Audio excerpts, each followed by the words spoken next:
Maharashtra CM ಆಯ್ಕೆ ಇನ್ನೂ ಕೂಡ ಸಸ್ಪೆನ್ಸ್ನಲ್ಲಿದೆ. ದೇವೇಂದ್ರ ಫಡ್ನವೀಸ್ಗೆ ಸಿಎಂ ಪಟ್ಟ ಬಹುತೇಕ ಖಚಿತ ಅಂತ ಹೇಳಲಾಗ್ತಾ ಇದೆ. ಆದರೂ ಕೂಡ ಇನ್ನೂ ಡಿಸೈಡ್ ಆಗಿಲ್ಲ. ಸೋಮವಾರ ಅಥವಾ ಮಂಗಳವಾರ ಪ್ರಮಾಣ ವಚನ ಸಾಧ್ಯತೆ ಇದೆ. ನಿನ್ನೆ ರಾತ್ರಿ ದೆಹಲಿಗೆ ತೆರಳಿದ್ದಾರೆ ದೇವೇಂದ್ರ ಫಡ್ನವೀಸ್, ಏಕನಾಥ್ ಶಿಂದೆ, ಅಜಿತ್ ಪವಾರ್. ಇವತ್ತು ಪ್ರಧಾನಿ ನರೇಂದ್ರ ಮೋದಿ, ಅಮಿತ್ ಶಾ, ಜೆಪಿ ನಡ್ಡಾ ಅವರ ಜೊತೆ ಮೀಟಿಂಗ್ ಫಿಕ್ಸ್ ಆಗಿದೆ. ಸೊ ಇವತ್ತೇ ಮಹಾರಾಷ್ಟ್ರ ಸಿಎಂ ಹೆಸರು ಘೋಷಣೆ ಆಗಬಹುದು ಅಂತ ಹೇಳಲಾಗ್ತಾ ಇದೆ. ಇನ್ನು ಮತ್ತೊಂದು ಕಡೆ ಬಿಹಾರ ಮಾಡೆಲ್ಗೆ ಏಕನಾಥ್ ಶಿಂದೆ ಬಣದ ನಾಯಕರು ಒತ್ತಾಯವನ್ನ ಮಾಡ್ತಾ ಇದ್ದಾರೆ. ಬಿಹಾರದಲ್ಲಿ ಕಡಿಮೆ ಸ್ಥಾನ ಪಡೆದರೂ ಕೂಡ ಜೆಡಿಯುಗೆ ಸಿಎಂ ಪಟ್ಟ ಸಿಕ್ಕಿದೆ. ಸೊ ಮಹಾರಾಷ್ಟ್ರದಲ್ಲೂ ಕೂಡ ಬಿಹಾರ ಸೂತ್ರವನ್ನೇ ಅಳವಡಿಸಬೇಕು ಅಂತ ಶಿಂದೆ ಬಣ ಪಟ್ಟು ಹಿಡಿದಿದೆ. ಮಂಗಳವಾರ ಪ್ರಮಾಣ ವಚನ ಕಾರ್ಯಕ್ರಮ ಸಾಧ್ಯತೆಗಳಿದೆ. ಮಹಾರಾಷ್ಟ್ರ ಸಿಎಂ ಯಾರು ಅನ್ನೋದು ಡಿಸೈಡ್ ಆದ ನಂತರ ಸೊ ಮಂಗಳವಾರ ಪ್ರಮಾಣ ವಚನ ಕಾರ್ಯಕ್ರಮ ಅಂತ ಹೇಳಲಾಗ್ತಾ ಇದೆ. ಶಿಂದೆ ಬಣಕ್ಕೆ 12 ಸಚಿವ ಸ್ಥಾನಗಳು ಸಿಗಬಹುದು, ಅಜಿತ್ ಬಣಕ್ಕೆ 10 ಸಚಿವ ಸ್ಥಾನ ಸಿಗಬಹುದು ಅಂತಲೂ ಕೂಡ ಹೇಳಲಾಗ್ತಾ ಇದೆ. ಸೊ ಹೊಸ ಸೂತ್ರ ಹೇಗಿರುತ್ತೆ ಅದರ ಆಧಾರದ ಮೇಲೆ ಎಲ್ಲವೂ ಕೂಡ ನಿರ್ಧಾರ ಆಗಿರುವಂಥದ್ದು. ಹೊಸ ಸೂತ್ರದೊಂದಿಗೆ ಸರ್ಕಾರ ರಚನೆಗೆ ಮಹಾಯುತಿ ಪ್ಲಾನ್ ಅನ್ನ ಮಾಡಿಕೊಂಡಿದೆ. ಪ್ರಶಾಂತ್, ಏನಾಗ್ತಾ ಇದೆ ಮಹಾರಾಷ್ಟ್ರ ರಾಜಕಾರಣದಲ್ಲಿ? ಈಗ ಎಲ್ಲರೂ ಕೂಡ ಡೆಲ್ಲಿಗೆ ಹೋಗಿದ್ದಾರೆ, 3 ಪಕ್ಷದ ನಾಯಕರು. ಸೊ ದೇವೇಂದ್ರ ಫಡ್ನವೀಸ್ ಅವರಿಗೆ ಸಿಎಂ ಸ್ಥಾನ ಸಿಗುವ ಸಾಧ್ಯತೆಗಳು ಇದೆಯಾ? ಯಾಕಂತಂದ್ರೆ ಆಬ್ವಿಯಸ್ಲಿ 132 ಸ್ಥಾನಗಳನ್ನು ಗೆದ್ದಿದ್ದಾರೆ. ಸೊ ಏನಾಗ್ತಾ ಇದೆ, ಏನು ಡಿಸ್ಕಷನ್ ಇತ್ತು? ವೀಣಾ, ರಾಷ್ಟ್ರೀಯ ಪಕ್ಷವೊಂದು 148ರಲ್ಲಿ 132 ಸ್ಥಾನಗಳನ್ನು ಗೆದ್ದ ನಂತರ ಮ್ಯಾಜಿಕ್ ನಂಬರ್ 145 ಇದ್ದಾಗ BJP 132 + 5 5 ಪಕ್ಷೇತರರು ಕೂಡ ನಿನ್ನೆ ಬಂದು BJPಗೆ ತಮ್ಮ ಬೆಂಬಲವನ್ನು ಸೂಚಿಸಿದ್ದಾರೆ. ಅಂದರೆ BJPಯ ಸಂಖ್ಯೆ 137 ಆಯಿತು. ಕೇವಲ 8 ಮಾತ್ರ ಗ್ಯಾಪ್ ಇದೆ. BJP ಏನು ಅಜಿತ್ ದಾದಾ ಪವಾರನ್ನು, ಏಕನಾಥ್ ಶಿಂದೆ ಅವ್ರನ್ನ ಡಂಪ್ ಮಾಡಿ ಹೋಗಿ ಸರ್ಕಾರ ರಚಿಸುತ್ತೆ ಅಂತ ನಾನು ಹೇಳ್ತಾ ಇಲ್ಲ. ಆ ರೀತಿ ಮಾಡಲಿಕ್ಕೆ ಸಾಧ್ಯ ಆಗೋಲ್ಲ. ಯಾಕಂದರೆ ಮಹಾರಾಷ್ಟ್ರದ ಸಾಮಾಜಿಕ ಸಮೀಕರಣಗಳು, ಕಳೆದ 2.5 ವರ್ಷಗಳಲ್ಲಿ ನಡೆದಿರ್ತಕ್ಕಂಥ ರಾಜಕೀಯ ಬೆಳವಣಿಗೆಗಳ ಕಾರಣದಿಂದ BJP ಇಬ್ಬರನ್ನು ಇಟ್ಕೊಂಡೇ ಸರ್ಕಾರವನ್ನು ರಚನೆ ಮಾಡಬೇಕಾಗುತ್ತೆ. ಆದರೆ ಪ್ರಶ್ನೆ ಇರೋದು 2. ಒಂದು, ಏಕನಾಥ್ ಶಿಂದೆ ಅವರನ್ನು ಆಗ ಮುಖ್ಯಮಂತ್ರಿ ಗಾದಿಯ ಪ್ರಾಮಿಸ್ ಮಾಡಿ ಕರ್ಕೊಂಡು ಬರಲಾಗಿತ್ತು. 2.5 ವರ್ಷ ಅವರು ಮುಖ್ಯಮಂತ್ರಿ ಇದ್ದರು. ಆಗ ಕೂಡ BJPಯ ಸಂಖ್ಯೆ ಇದ್ದದ್ದು 105. ಏಕನಾಥ್ ಶಿಂದೆ ಯಾವಾಗ ಒಡ್ಕೊಂಡು ಬಂದರು 40 ಶಾಸಕರನ್ನ, BJPಯ ಸಂಖ್ಯೆ ಇದ್ದದ್ದು 105. ಇಬ್ಬರು ಸೇರಿ 145 ಆಗಿದ್ದರು. ಬೇರೆ ಬೇರೆ ಸಣ್ಣ ಸಣ್ಣ ಪಕ್ಷಗಳು ಕೂಡ ಬೆಂಬಲವನ್ನು ಕೊಟ್ಟಿದ್ವು. ನಂತರ ಸಬ್ಸಿಕ್ವೆಂಟ್ಲಿ ಅಜಿತ್ ದಾದಾ ಪವಾರ್ ಕೂಡ ಆ ಒಂದು ಮಹಾಯುತಿ ಮೈತ್ರಿಕೂಟಕ್ಕೆ ಬಂದರು. ಈಗ BJP ನಾಯಕರಿಗೆ ಅನಿಸ್ತಾ ಇದೆ, ಇಲ್ಲ ಮುಖ್ಯಮಂತ್ರಿ ಸ್ಥಾನ ಸಹಜವಾಗಿ ನಮ್ಗೆ ಸಿಗಬೇಕು. ಯಾಕಂದರೆ ಮುಖ್ಯಮಂತ್ರಿ ಸ್ಥಾನದ ಬಗ್ಗೆ ಯಾವುದೇ ನಿರ್ಣಯ ಆಗಿರಲಿಲ್ಲ. ಅಮಿತ್ ಶಾ ಕೂಡ ಹೇಳಿಕೆ ಕೊಟ್ಟಿದ್ದರು, ಸ್ವತಃ ಏಕನಾಥ್ ಶಿಂದೆ ಹೇಳಿಕೆ ಕೊಟ್ಟಿದ್ದರು, ಈಗ ನಾನು ಮುಖ್ಯಮಂತ್ರಿ ಇದ್ದೀನಿ, ರಿಸಲ್ಟ್ಸ್ ಬಂದ ಮೇಲೆ ಯಾರು ಮುಖ್ಯಮಂತ್ರಿ ಮಾಡಬೇಕು ಅನ್ನೋದನ್ನು 3 ಪಕ್ಷಗಳು ಸೇರಿ ತೀರ್ಮಾನವನ್ನು ತೆಗೆದುಕೊಳ್ತವೆ. ಆ ಸಂದರ್ಭದಲ್ಲಿ ಪ್ರಧಾನಮಂತ್ರಿ ನರೇಂದ್ರ ಮೋದಿ ಏನು ತೀರ್ಮಾನ ತೆಗೆದುಕೊಳ್ತಾರೆ ಅದು ನನಗೆ ಮಾನ್ಯ ಇರುತ್ತೆ ಅನ್ನೋದನ್ನು ಏಕನಾಥ್ ಶಿಂದೆ ಹೇಳಿದರು. ಈಗ ನಿನ್ನೆ ತಡರಾತ್ರಿ 3 ದಿಲ್ಲಿಗೆ ಹೋಗಿದ್ದಾರೆ.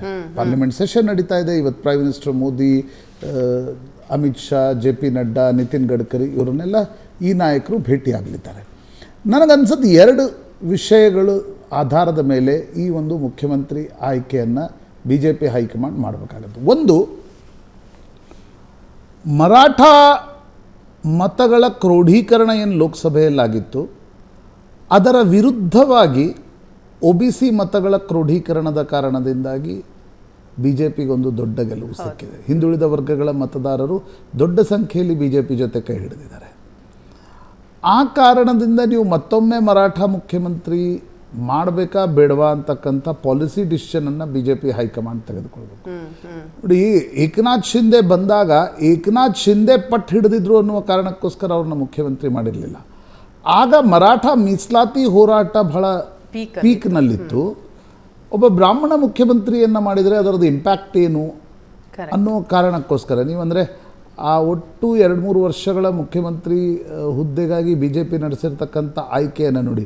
ಪಕ್ಕದ ಗುಜರಾತ್ನಲ್ಲಿ ವಿಜಯ್ ರೂಪಾನಿ ಇದ್ದರು. 2017ರ ಚುನಾವಣೆಯ ನಂತರ BJPಯ ಲಕ್ಷ್ಯಕ್ಕೆ ಬಂತು. ಪಟೇಲ್ ಮತದಾರರು ಮತ್ತೊಮ್ಮೆ ಕ್ರೋಢೀಕೃತಗೊಳ್ತಾ ಇದ್ದಾರೆ.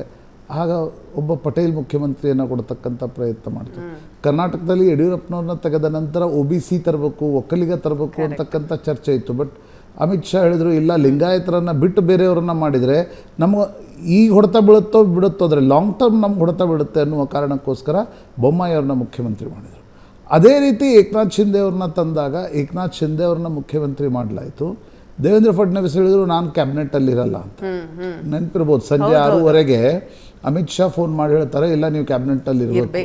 ಅಮಿತ್ ಶಾನೋ JP ನಡ್ಡಾ ಇಬ್ಬರಲ್ಲೊಬ್ಬರು ಕಾಲ್ ಮಾಡಿ ಹೇಳ್ತಾರೆ ನೀವು ಕ್ಯಾಬಿನೆಟ್ನಲ್ಲಿ ಇರಬೇಕು. ದೇವೇಂದ್ರ ಫಡ್ನವೀಸ್ ಒಲ್ಲದ ಮನಸ್ಸಿನಿಂದ ಒಪ್ಕೊಳ್ತಾರೆ. ಆದರೆ ಈಗ ಚುನಾವಣೆಯ ನಂತರದ ಪರಿಸ್ಥಿತಿ ಬೇರೆ ಇದೆ. I think you cannot compare it with Bihar. ಯಾಕಂದರೆ ಯಾಕೆ ಪ್ರಶಾಂತ್ ಬಿಹಾರದ ಸೂತ್ರ ಇಲ್ಲಿ ಅಳವಡಿಕೆ ಮಾಡಬೇಕು ಅನ್ನೋಂಥದ್ದು? ಅಲ್ಲ, ಈಗ ಏಕನಾಥ್ ಶಿಂದೆ ಬಣದ ಸಂಸದರು ಹೇಳ್ತಾ ಇದ್ದಾರೆ ಇಲ್ಲ ಏಕನಾಥ್ ಶಿಂದೆ ಅವರನ್ನೇ ಮುಖ್ಯಮಂತ್ರಿ ಮಾಡಿ. ಅವ್ರು ಕೇಳ್ತಾ ಇರ್ತಕ್ಕಂಥ ಕಾರಣ ಏನು ಅಂದರೆ ಅವರ ನೇತೃತ್ವದಲ್ಲಿ ಅವ್ರು ಮುಖ್ಯಮಂತ್ರಿ ಇದ್ದಾಗಲೇ ಚುನಾವಣೆಗೆ ಹೋಗಿದ್ರಿ, ಅವರ ನೇತೃತ್ವಕ್ಕೆ ಸಿಕ್ಕಿರ್ತಕ್ಕಂಥ ಮ್ಯಾಂಡೇಟ್ ಇದು, ಹೀಗಾಗಿ ಅವರನ್ನು ಮುಖ್ಯಮಂತ್ರಿ ಮಾಡಿ ಸಹಜ. ಯಾವುದೇ ಪಾರ್ಟಿ, ಈಗ ಅಜಿತ್ ದಾದಾ ಪವಾರ್ ಅವರ ಪರವಾಗಿ ಕೂಡ ಪುಣೆ ಮುಂಬೈಯಲ್ಲಿ ಹೋರ್ಡಿಂಗ್ ಹಚ್ಚಲಾಯಿತು, ಮುಂದಿನ ಮುಖ್ಯಮಂತ್ರಿ ಯಾರು ಅಂದರೆ ಅಜಿತ್ ದಾದಾ ಪವಾರ್ ಅಂತ. ಸಹಜ ನೋಡಿ, ಇದು ರಾಜಕಾರಣ, ಇದೇನು ಸನ್ಯಾಸಿಗಳ ಆಟ ಅಲ್ಲ. ಪ್ರಶಾಂತ್, ಅಜಿತ್ ಪವಾರ್ ಅವರ ಒಲವು ಯಾರತ್ತ ಇದೆ? ದೇವೇಂದ್ರ ಫಡ್ನವೀಸ್ ಅವರು CM ಆದರೆ ಓಕೆ ಅಂತ ಇದ್ದಾರಾ, ಅಥವಾ ಮತ್ತೆ ಏಕನಾಥ್ ಶಿಂದೆಯನ್ನ ಅವರು ಕೂಡ ಮೇನ್ ಕ್ಯಾಂಡಿಡೇಟ್, ಆದರೆ ಈಗ ಅವರು ಅದನ್ನ ಕ್ಲೇಮ್ ಮಾಡುವಂಥ ಸ್ಥಿತಿಯಲ್ಲಿಲ್ಲ, ಯಾಕಂತಂದ್ರೆ ಕಮ್ಮಿ ಸ್ಥಾನಗಳನ್ನ ಗೆದ್ದಿದ್ದಾರೆ. ಸೊ ಅವರ ಒಲವು ಮುಖ್ಯವಾಗಿ ಯಾರತ್ತ? ನೋಡಿ, ನನಗನ್ಸುತ್ತೆ ದಟ್ ಡಸಂಟ್ ಮ್ಯಾಟರ್. ಅಂದರೆ ಅಜಿತ್ ದಾದಾ ಪವಾರ್ಗೆ ಏನನ್ಸುತ್ತೆ ಅನ್ನುವ ದೃಷ್ಟಿಕೋನದಲ್ಲಿ ಇಲ್ಲಿ ಮುಖ್ಯಮಂತ್ರಿ ಆಯ್ಕೆ ನಡೆಯುತ್ತೆ ಅಂತ ನನಗನ್ಸಲ್ಲ. ನಡೆಯಲ್ಲ. ಯಾಕಂದರೆ ಇವತ್ತು ನಂಬರ್ಸ್ ಹಿಂಗಿವೆ, ಏಕನಾಥ್ ಶಿಂದೆ ಇರಲಿ ಅಜಿತ್ ದಾದಾ ಪವಾರ್ ಇರಲಿ ಇಬ್ಬರೂ ಕೂಡ ಬಾರ್ಗೇನ್ ಮಾಡುವ ಸ್ಥಿತಿಯಲ್ಲಿಲ್ಲ. 137 BJPನೇ ಇದೆ. ನೀವು ಬರಲಿಲ್ಲ ಅಂದರೆ ಇವ್ರು ಬರ್ತಾರೆ, ಇವ್ರು ಬರಲಿಲ್ಲ ಅಂದರೆ ಅವ್ರು ಬರ್ತಾರೆ. ಹಾಗಾಗಿ ಅದು ಏನಂತಾರೆ, ಬಾರ್ಗೇನ್ ಮಾಡಿ ಇಲ್ಲ ಇವ್ರು ಮುಖ್ಯಮಂತ್ರಿ ಆದರೆ ನಾ ಬೆಂಬಲ ಕೊಡ್ತೀನಿ ಅನ್ನೋಂತ ಹೇಳುವ ಸ್ಥಿತಿಯಲ್ಲಿ ಅಜಿತ್ ದಾದಾ ಪವಾರ್ ಕೂಡ ಇಲ್ಲ. ಆದರೆ ಒಂದು BJP ತನ್ನ ಮುಖ್ಯಮಂತ್ರಿಯನ್ನು ಅನೇಕ ಬಾರಿ ಏನಾಗುತ್ತೆ ವೀಣಾ ಅವರೇ, ಅಡ್ಮಿನಿಸ್ಟ್ರೇಷನ್ನ ಸಂದರ್ಭದಲ್ಲಿ ಈಗ ನೀವು ಏಕನಾಥ್ ಶಿಂದೆ ಅವ್ರನ್ನ ಮುಖ್ಯಮಂತ್ರಿ ಮಾಡಿದರು ಅಂತ 137 ಪಕ್ಷದ ಶಾಸಕರು ಒಂದು ಕಡೆ ಇದ್ದಾಗ ನೀವು ಚುನಾವಣೆಯ ನಂತರ ಒಡ್ಕೊಂಡು ಬಂದಾಗ ಬೇರೆ, ಅದು ಅನಿವಾರ್ಯ ಸ್ಥಿತಿಯಲ್ಲಿರುತ್ತೆ. ನೀವು ಹೆಂಗೆ ಮುಖ್ಯಮಂತ್ರಿಯಾಗಿ ಕೆಲಸ ನಿರ್ವಹಿಸ್ತೀರಿ? You will be a lame duck chief minister. ಎಲ್ಲವನ್ನ ಕೂಡ BJPಯೇ ನಿರ್ಧರಿಸುತ್ತೆ. ಹಾಗಾಗಿ ಈ ಪರಿಸ್ಥಿತಿಯಲ್ಲಿ ರಾಷ್ಟ್ರೀಯ ಪಕ್ಷದ ಮುಖ್ಯಮಂತ್ರಿ ಆಯ್ಕೆ ಸೂಕ್ತನಾ ಅನ್ನೋದನ್ನು BJP ಹೈಕಮಾಂಡ್ ನಿರ್ಧರಿಸಬೇಕು. ಸಾಮಾಜಿಕ ಸಮೀಕರಣಗಳ ದೃಷ್ಟಿಯಿಂದ OBC ಕನ್ಸಾಲಿಡೇಷನ್ ಆಗಿರೋದ್ರಿಂದ ಕಾಸ್ಟ್ ನ್ಯೂಟ್ರಲ್ ಆಗಿರ್ತಕ್ಕಂಥ ದೇವೇಂದ್ರ ಫಡ್ನವೀಸ್ರನ್ನ ಅಲ್ಲಿ ತಂದು ಕೂರಿಸ್ಬೇಕಾ ಅಥವಾ ಕೂರಿಸಬಾರ್ದ? ನನಗನ್ಸುತ್ತೆ ದೇವೇಂದ್ರ ಫಡ್ನವೀಸ್ ಒಂದೋ ಮಹಾರಾಷ್ಟ್ರದ ಮುಖ್ಯಮಂತ್ರಿ ಆಗ್ತಾರೆ, ಇಲ್ಲಾಂದರೆ BJPಯ ರಾಷ್ಟ್ರೀಯ ಅಧ್ಯಕ್ಷರಾಗ್ತಾರೆ.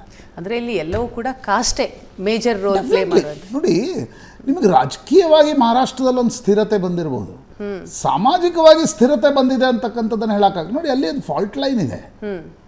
ಅಲ್ಲಿ ಮರಾಠರ ಸಾಮ್ರಾಜ್ಯ ಇತ್ತು, ಶಿವಾಜಿ ನಂತರ ಅದು 2 ಗಾದಿ ಆಯಿತು, ಒಂದು ಸತಾರ ಆಯಿತು, ಒಂದು ಕೊಲ್ಲಾಪುರ ಆಯಿತು. ಆ ಇಬ್ಬರೂ ಗಾದಿಗಳ ನಡುವೆ ಸಂಘರ್ಷ ಶುರುವಾದಾಗ ಮಂತ್ರಿಯಾಗಿರ್ತಕ್ಕಂಥ ಪೇಶ್ವೆಗಳು ಪುಣೆ ಶನಿವಾರವಾಡದಿಂದ ಏನು ಅಧಿಕಾರವನ್ನು ಚಲಾಯಿಸ್ತಾ ಇದ್ರು, ಅವರು ಸ್ಟ್ರಾಂಗ್ ಆದರು. ಅಂದರೆ ಈ ಅನೇಕ ಬಾರಿ ಈಗ ಶರದ್ ಪವಾರ್ ಹೇಳಿದರೆ ಪೇಶ್ವೆಗಳು ಮರಾಠರ ಸಾಮ್ರಾಜ್ಯವನ್ನು ಕೈಗೆ ತೆಗೆದುಕೊಂಡ್ರು, ಬಾಜಿರಾವ್ ಪೇಶ್ವೆ ಇವರೆಲ್ಲ ಬಂದ ನಂತರ ಅಂತಕ್ಕಂಥದ್ದು. ಆ ಫಾಲ್ಟ್ ಲೈನ್ ನಿಶ್ಚಿತವಾಗಿ 2014 ಆ ಫಾಲ್ಟ್ ಲೈನ್ ಇರಲಿಲ್ಲ.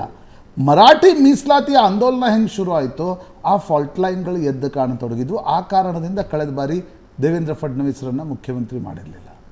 ಆದರೆ ಈ ಬಾರಿ ಸಂಖ್ಯೆಗಳನ್ನು ನೀವು ಗಣನೆಗೆ ತೆಗೆದು ಈಗ 132 ಬಂದಿದೆ ಅಂದರೆ ಅದರ ನೇತೃತ್ವ ಯಾರ್ದಿತ್ತು? ಇದೇ ಮೊಟ್ಟ ಮೊದಲ ಬಾರಿಗೆ ಮಹಾರಾಷ್ಟ್ರದ ಇತಿಹಾಸ ಗಮನಿಸ್ತಾ ಹೋದರೆ ಇದೇ ಮೊಟ್ಟ ಮೊದಲ ಬಾರಿ ಈ ರೀತಿಯ ಒಂದು ಸೀಟ್ಗಳು ಸಂಖ್ಯೆಗಳು ಬಂದಿರುವಂಥದ್ದು. ಮತ್ತು BJP 132 ತಲುಪಿರೋದು ಇತಿಹಾಸದಲ್ಲೇ ಮೊದಲ ಬಾರಿಗೆ. ಹೌದು, ಅಲ್ಲೇ RSS ಉಟ್ಕೊಂತು ಎಲ್ಲವೂ ಇದ್ರೂ ಕೂಡ BJP 70, 80, 90, 122 2014ರಲ್ಲಿ ಹೋಗಿತ್ತು ನರೇಂದ್ರ ಮೋದಿ ಬಂದ ನಂತರ. ಈ ಬಾರಿ ಅಧಿಕಾರದಲ್ಲಿದ್ದು ಪ್ರೋ ಇನ್ಕಂಬನ್ಸಿ 132 ತಲುಪಿದೆ. ನಿಶ್ಚಿತವಾಗಿ ಅದರ ಶ್ರೇಯಸ್ಸು Devendra Fadnavis. He has turn around the politics of. ನೋಡಿ, ಫಡ್ನವೀಸ್ ವರ್ಸಸ್ ಶರದ್ ಪವಾರ್ ಯಾವಾಗ ಶುರು ಆಯಿತು? 2019ರಲ್ಲಿ ಶುರು ಆಯಿತು. ಫಡ್ನವೀಸ್ ಹೋಗಿ ಪಶ್ಚಿಮ ಮಹಾರಾಷ್ಟ್ರದಲ್ಲಿ ಶರದ್ ಪವಾರರ ಬೆಂಬಲಿಗರನ್ನೆಲ್ಲರನ್ನ ಹೊಡೆದ್ರು, ಸಕ್ಕರೆ ಕಾರ್ಖಾನೆ ಮಾಲೀಕರು ಎಲ್ಲರನ್ನ ತಮ್ಮ ಜೊತೆಗೆ ತೆಗೆದುಕೊಂಡ್ರು. ಶರದ್ ಪವಾರ್ ಆ ವಯಸ್ಸಿನಲ್ಲೂ ಕೂಡ, ಈಗ ಅವ್ರಿಗೆ 84, 5 ವರ್ಷದ ಹಿಂದೆ ಅಂದರೆ 79 ವಯಸ್ಸಿನಲ್ಲೂ ಕೂಡ ಅವರು ಮಳೆಯಲ್ಲಿ ಹೋಗಿ ಪ್ರಚಾರ ಸಭೆಗಳನ್ನು ನಡೆಸಿದ್ರು. ಒಂದು ವಿಡಿಯೋ ವೈರಲ್ ಆಗಿತ್ತು ಅದು, ಮಳೆಯಲ್ಲೇ ಅವರು ಭಾಷಣ ಮಾಡ್ತಾ ಇದ್ದದ್ದು. ಆಗ ಆ ರೌಂಡನ್ನು ಅಲ್ಲಿ 122 ಇದ್ದ ಸೀಟು ದೇವೇಂದ್ರ ಫಡ್ನವೀಸ್ 105 ಆಗಿತ್ತು ಆಗಲೇ. ಶರದ್ ಪವಾರ್ ಒಳ್ಳೆ ಸೀಟ್ಗಳನ್ನು ಪಡೆದಿದ್ರು. ನಂತರ ಶರದ್ ಪವಾರರ ಪಾರ್ಟಿಯನ್ನು ಶರದ್ ಪವಾರ್ ಹೋಗಿ ಶಿವಸೇನಾ ಜೊತೆ ಅಲೈನ್ ಮಾಡಿಕೊಂಡ್ರು, ದೇವೇಂದ್ರ ಫಡ್ನವೀಸರನ್ನು ಮುಖ್ಯಮಂತ್ರಿ ಮಾಡಬಾರ್ದು ಅಂತ. ಅಂದರೆ fight is between Devendra Fadnavis and Sharad Pawar ಏನು ನಡೆದಿದೆ. ಅದಾದ ಮೇಲೆ ದೇವೇಂದ್ರ ಫಡ್ನವೀಸ್ ಉದ್ಧವ್ ಠಾಕ್ರೆ ಪಾರ್ಟಿಯನ್ನು ಒಡೆದ್ರು, ಶರದ್ ಪವಾರ್ ಪಾರ್ಟಿಯನ್ನು ಒಡೆದ್ರು. ವಿಕಾಸ್ ಅಘಾಡಿಯಲ್ಲಿ ಶರದ್ ಪವಾರ್ ಕೈ ಮೇಲಾಯಿತು, ವಿಧಾನಸಭಾ ಚುನಾವಣೆಯಲ್ಲಿ ದೇವೇಂದ್ರ ಫಡ್ನವೀಸ್ ಕೈ ಮೇಲಾಯಿತು. ಗೊತ್ತಿಲ್ಲ, ಈಗ ರಾಷ್ಟ್ರೀಯ ಪರಿಪ್ರೇಕ್ಷ್ಯದಿಂದ ಇಡೀ ಮಹಾರಾಷ್ಟ್ರದ ಚುನಾವಣೆಯ ಗೆಲುವಿನ ರೂವಾರಿ ಅನ್ನುವ ರೀತಿಯಲ್ಲಿ ದೇವೇಂದ್ರ ಫಡ್ನವೀಸ್ರನ್ನು ನೋಡಲ್ಲ. He has emerged, no doubt about it. ಯಾಕಂದರೆ ಮಹಾರಾಷ್ಟ್ರದಂಥ ರಾಜ್ಯವನ್ನು ಪುನರಪಿ ಗೆಲ್ಲಬೇಕಾದ್ರೆ ರಣತಂತ್ರ ಬಹಳ ಮುಖ್ಯ ಆಗಿರುತ್ತೆ. ಜೊತೆಗೆ RSSನ ಜೊತೆ ಕರ್ಕೊಂಡು ಹೋಗಿರೋ ಆ ರಣತಂತ್ರವನ್ನು ಹೆಣೆಯುವಲ್ಲಿ ದೇವೇಂದ್ರ ಫಡ್ನವೀಸ್ ಯಶಸ್ವಿಯಾಗಿದ್ದಾರೆ. ಅದರ ಗಿಫ್ಟ್ ಆಗಿ ಅವರನ್ನು ಮುಖ್ಯಮಂತ್ರಿ ಮಾಡಲಾಗತ್ತಾ? ಒಂದು ವೇಳೆ ಮುಖ್ಯಮಂತ್ರಿ ಮಾಡದೇ ಇದ್ದರೆ ವೀಣಾ, ಮಧ್ಯಪ್ರದೇಶದಲ್ಲಿ ನಿಮ್ಗೆ ನೆನಪಿದ್ರೆ ಇಷ್ಟೊಂದು ದೊಡ್ಡ ಗೆಲುವಿನ ನಂತರವೂ ಕೂಡ ಶಿವರಾಜ್ ಸಿಂಗ್ ಚೌಹಾಣ್ರನ್ನ ಮುಖ್ಯಮಂತ್ರಿ ಮಾಡದೇ ಇದ್ದಾಗ ಯಾರೂ ಬಹಿರಂಗವಾಗಿ ಬಂದು ಮಾತನಾಡದೇ ಇದ್ದರೂ ಕೂಡ BJP ಕಾರ್ಯಕರ್ತರಲ್ಲಿ ಒಂದು ಮರ್ಮರಿಂಗಿತ್ತು, BJPಯ ಮತದಾರರಲ್ಲೂ ಮರ್ಮರಿಂಗಿತ್ತು. ಅರೆ, ಇಷ್ಟೊಂದು ದೊಡ್ಡ ಗೆಲುವಿನ ವಿಕ್ಟ್ರಿ ಯಾರು ಶ್ರೇಯಸ್ ಸಲ್ಲಬೇಕಾಗಿರುವಂಥ ವ್ಯಕ್ತಿಗೆ ಸಲ್ಲದೆ ನೀವು ಮೋಹನ್ ಯಾದವ್ ಅವರನ್ನು ಮುಖ್ಯಮಂತ್ರಿ ಮಾಡಿದ್ರಿ. ಮಹಾರಾಷ್ಟ್ರದಲ್ಲಿ BJPಯ ಸಂಘಟನೆ ಗಟ್ಟಿ ಇದೆ, ಯಾರನ್ನ ಮುಖ್ಯಮಂತ್ರಿ ಮಾಡಿದ್ರು ನಡ್ಕೊಂಡು ಹೋಗುತ್ತೆ. ಆದರೆ ಮಹಾರಾಷ್ಟ್ರದಂಥ ರಾಜ್ಯದಲ್ಲಿ ಇವತ್ತು ದೇವೇಂದ್ರ ಫಡ್ನವೀಸ್ರನ್ನ ಮುಖ್ಯಮಂತ್ರಿ ಮಾಡದೇ ಇದ್ದರೆ ಅದರ ಇಂಪ್ಯಾಕ್ಟ್ ಕೂಡ ದೇಶದ ಬೇರೆ ಬೇರೆ ಭಾಗಗಳಲ್ಲಿ ನಿಶ್ಚಿತವಾಗಿ ಆಗುತ್ತೆ. ಅಂದರೆ ಒಂದು ಸಕ್ಸೆಷನ್ ಬ್ಯಾಟಲ್ನ ಕಾರಣದಿಂದ ದೇವೇಂದ್ರ ಫಡ್ನವೀಸ್ರನ್ನ ಮುಖ್ಯಮಂತ್ರಿ ಮಾಡ್ತಾ ಇಲ್ವಾ, ಆ ಚರ್ಚೆ ಕೂಡ ಬರುತ್ತೆ. ಯಾಕಂದರೆ ಅನೇಕ ರಾಷ್ಟ್ರೀಯ ಪತ್ರಿಕೆಗಳು ಅಮಿತ್ ಶಾ ಮತ್ತು ದೇವೇಂದ್ರ ಫಡ್ನವೀಸ್ರ ನಡುವಿನ ಕೆಲವು ಸಣ್ಣ ಮನಸ್ತಾಪಗಳ ಬಗ್ಗೆ ಬಹಳಷ್ಟು ಬರೆದಿದೆ. ಈಗ ಈ ಗೆಲುವಿನ ನಂತರ ಫಡ್ನವೀಸ್ರನ್ನ ಮುಖ್ಯಮಂತ್ರಿ ಮಾಡದೇ ಇದ್ರೆ ಏನಾಗುತ್ತೆ ಒಂದು, ಮತ್ತು ಹಣಕಾಸಿನ ನಿರ್ವಹಣೆಯ ದೃಷ್ಟಿಯಿಂದ ಕೂಡ ರಾಷ್ಟ್ರೀಯ ಪಕ್ಷದ ಮುಖ್ಯಮಂತ್ರಿ ಇರಬೇಕಾ? ಯಾಕಂದರೆ 93,000 ಕೋಟಿ ರೂಪಾಯಿ ಪ್ರತಿ ವರ್ಷಕ್ಕೆ ನೀವು ಗ್ಯಾರಂಟಿಗಳಿಗೆ ಕೊಡಬೇಕು. ಚುನಾವಣೆ ಗೆಲ್ಲಲಿಕ್ಕೆ ಗ್ಯಾರಂಟಿಗಳನ್ನೆಲ್ಲ ಘೋಷಣೆ ಮಾಡಿಬಿಟ್ರಿ, ಆದರೆ ನೀವು 93,000 ಕೋಟಿ ಕೊಡಬೇಕು. ಮರಾಠ ಮೀಸಲಾತಿ ಅವ್ನು ಜಾರಂಗೆ ಪಾಟೀಲ್ ಹೇಳಿದ್ದಾರೆ. ಏನು ಹೇಳಿದ್ದಾರೆ ಜಾರಂಗೆ ಪಾಟೀಲು? ದೇವೇಂದ್ರ ನೀವು ಬಂದು ಮುಖ್ಯಮಂತ್ರಿ ಗಾದಿಯಲ್ಲಿ ಕುಳಿತುಕೊಳ್ಳಿ, ನಾನು ಇನ್ನೊಂದ್ಸಲ ಆಮರಣ ಶುರು ಮಾಡ್ತೀನಿ. ಆ ಸೋಷಿಯಲ್ ಫಾಲ್ಟ್ ಲೈನ್ಗಳು ಕೂಡ ಇವೆ. ಮರಾಠಿ ಮೀಸಲಾತಿಯ ಹೋರಾಟದ ಮುಂದಿನ ದಾರಿ ಏನು, ಮುಂದಿನ ಟ್ರಾಜೆಕ್ಟರಿ ಇಟ್ಕೊಂಡು ತಲೆಯಲ್ಲಿ ಇಟ್ಕೊಂಡು CM ಆಯ್ಕೆ ಆಗಬೇಕೀಗ. ಸೊ ಇವತ್ತಾಗತ್ತಾ, ಫೈನಲ್ ಆಗುತ್ತಾ? ಇವತ್ತಾಗತ್ತೆ ಅನ್ಸಲ್ಲ, ಯಾಕಂದ್ರೆ ಇವತ್ತು ಸಂವಿಧಾನ ದಿನ ಇದೆ. BJP ಹೈಕಮಾಂಡ್ ಯಾವತ್ತಿಗೂ ಕೂಡ ನಾಳೆ ಪೇಪರ್ಗಳಲ್ಲಿ ಏನು ಬರಬೇಕು, ಇವತ್ತು ಟಿವಿಗಳಲ್ಲಿ ಏನು ಬರಬೇಕು ಅನ್ನೋದೊಂದು ದೃಷ್ಟಿಯಲ್ಲಿ ಇಟ್ಕೊಂಡೇ ಮಾಡುತ್ತೆ. ಹಾಗಾಗಿ ನನಗೆ ಇವತ್ತು ಮಾಡುತ್ತೆ ಅನ್ಸಲ್ಲ, ಯಾಕಂದ್ರೆ ಅವ್ರಿಗೆ ಸಂವಿಧಾನ ದಿನದ ಸುದ್ದಿ ಬಹಳ ಮುಖ್ಯ ಆಗಿರುತ್ತೆ. ಇವತ್ತು ಭೇಟಿ ಆಗತ್ತೆ. ಅನ್ಸುತ್ತೆ ಇವತ್ತು ತಡರಾತ್ರಿ ಅಮಿತ್ ಶಾ, ದೇವೇಂದ್ರ ಫಡ್ನವೀಸ್, ಏಕನಾಥ್ ಶಿಂದೆ, ಅಜಿತ್ ದಾದಾ ಪವಾರ್ ನಡುವಿನ ಸಭೆಯಲ್ಲಿ. ಬಟ್ ನೋಡಿ, ಮೊನ್ನೆ ಅಮಿತ್ ಶಾ ಹೇಳಿದ್ರೆ ಆಕ್ಚುಲಿ ಚುನಾವಣೆ ಸಂದರ್ಭ ಬಹಳ ಬಹಿರಂಗವಾಗಿ ಹೇಳಿದ್ರು. ಹೌದು, ಕರೆಕ್ಟ್. ನಾವೀಗ ನಿಮ್ಮ ಜೊತೆ ಇದ್ದೀವಿ, ಸೊ ಸಮಯ ಬಂದಾಗ ನೀವು ನಮ್ಗೆ ನಾವು ನಿಮಗೋಸ್ಕರ ತ್ಯಾಗ ಮಾಡಿದೀವಿ, ನೀವು ತ್ಯಾಗಕ್ಕೆ ರೆಡಿ ಆಗಿದ್ದೀರಿ. ಕರೆಕ್ಟ್. ಸೊ ಅದರ ಅರ್ಥ ಏನು? ಟೈಮ್ ಬಂದಿದೆ, ಸೊ ನೋಡೋಣ ಯಾವ ರೀತಿಯ ನಿರ್ಧಾರಗಳಾಗತ್ತೆ ಅಂತ. ಸಂವಿಧಾನ ಅಂಗೀಕರಿಸಿ ಇವತ್ತಿಗೆ 75 ವರ್ಷಗಳು. 75ನೇ ವರ್ಷಾಚರಣೆಯ ಅಂಗವಾಗಿ ಸಂಸತ್ ಅಧಿವೇಶನ ನಡೀತಾ ಇದೆ. ಸಂವಿಧಾನ ದಿನ BJPಗೆ ಯಾಕೆ ಪ್ರಾಮುಖ್ಯತೆ? ಈ ಹಿಂದೆ ಸಂವಿಧಾನ ಬದಲಾವಣೆಯ ಮಾತನಾಡಿದಂತಹ BJP, ಸೊ ಸಂವಿಧಾನ ದಿನದ ಮೂಲಕ ವಿಪಕ್ಷಗಳಿಗೆ ತಿರುಗೇಟು ಕೊಡಬೇಕು ಅನ್ನುವಂತಹ ಯೋಚನೆ BJPಯದ್ದು. ಸಂವಿಧಾನ ಬದಲಾವಣೆ ಹೇಳಿಕೆಯಿಂದ BJPಗೆ ಭಾರಿ ಹಿನ್ನಡೆಯಾಗಿದೆ. ಸಂವಿಧಾನ ಬದಲಿಸ್ತಾರೆ ಅಂತ ಕಾಂಗ್ರೆಸ್ ಕೂಡ ಪದೇ ಪದೇ ಆರೋಪವನ್ನ ಮಾಡ್ತಾ ಇದೆ. ಅನಂತಕುಮಾರ್ ಹೊತ್ತಿಸಿದ್ದಂತಹ ಸಂವಿಧಾನ ಬದಲಾವಣೆಯ ಜ್ವಾಲೆ, ಸಂವಿಧಾನ ಬದಲಾವಣೆ ಮಾತೆ ಈಗ ಕಾಂಗ್ರೆಸ್ಗೆ ಅಸ್ತ್ರವಾಗಿತ್ತು. ಸೊ ಅದಕ್ಕೆ ಟಕ್ಕರ್ ಕೊಡೋ ನಿಟ್ಟಿನಲ್ಲಿ ಸಂಸತ್ ಅಧಿವೇಶನ ನಡೀತಾ ಇದೆ. 75ನೇ ಸಂವಿಧಾನದ ಪ್ರಯುಕ್ತ ಇವತ್ತು ಕಾರ್ಯಕ್ರಮ ಇದೆ. ಹಳೆ ಸಂಸತ್ ಭವನದ ಸೆಂಟ್ರಲ್ ಹಾಲ್ನಲ್ಲಿ ಕಾರ್ಯಕ್ರಮ ನಡೆಯುತ್ತೆ. ರಾಷ್ಟ್ರಪತಿ ದ್ರೌಪದಿ ಮುರ್ಮು, ಉಪರಾಷ್ಟ್ರಪತಿ ಜಗದೀಪ್ ಧನ್ಕರ್ ಭಾಷಣ ಮಾಡ್ತಾರೆ. ಪ್ರಧಾನಿ ಮೋದಿ ಸೇರಿದ ಹಾಗೆ ಹಲವು ನಾಯಕರು ಭಾಗಿಯಾಗಿರ್ತಾರೆ.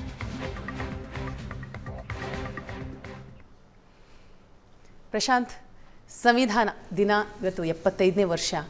ಸಂವಿಧಾನವನ್ನು ಅಂಗೀಕರಿಸಿ ಒಂದು ಕಡೆ ಸಂಸತ್ ಅಧಿವೇಶನ ನಡೀತಾ ಇದೆ, ಮತ್ತು ರಾಜ್ಯದಲ್ಲೂ ಕೂಡ 3 ದಿನಗಳ ಒಂದು ಕಾರ್ಯಕ್ರಮವನ್ನು ಕೂಡ ಹಮ್ಮಿಕೊಳ್ಳಲಾಗಿರುವಂಥದ್ದು. ನಿಜಕ್ಕೂ BJPಗೆ ಇದು ಪ್ರಾಮುಖ್ಯತೆ, ಯಾಕಂತಂದರೆ ಹಿಂದೆ ಅನಂತಕುಮಾರ್ ಹೆಗಡೆ ಕೊಟ್ಟಂತಹ ಸ್ಟೇಟ್ಮೆಂಟ್ ಬಹಳ ಎಫೆಕ್ಟ್ ಮಾಡಿತ್ತು ಪಕ್ಷಕ್ಕೆ. ನೋಡಿ, ಒಂದು ವರ್ತಮಾನ ರಾಜಕಾರಣದ ದೃಷ್ಟಿಯಿಂದ ಪೊಲಿಟಿಕಲ್ ಪಾರ್ಟಿ ಇದು ಒಂದು ಭಾಗ. ಆದರೆ ನಮ್ಮ ದೇಶದ ಸಾರ್ವಭೌಮತ್ವದ ಸ್ವಾತಂತ್ರ್ಯದ ತಿರುಳು ಏನು ಅಂತ ಕೇಳಿದ್ರೆ ಅದು ಭಾರತದ ಸಂವಿಧಾನ.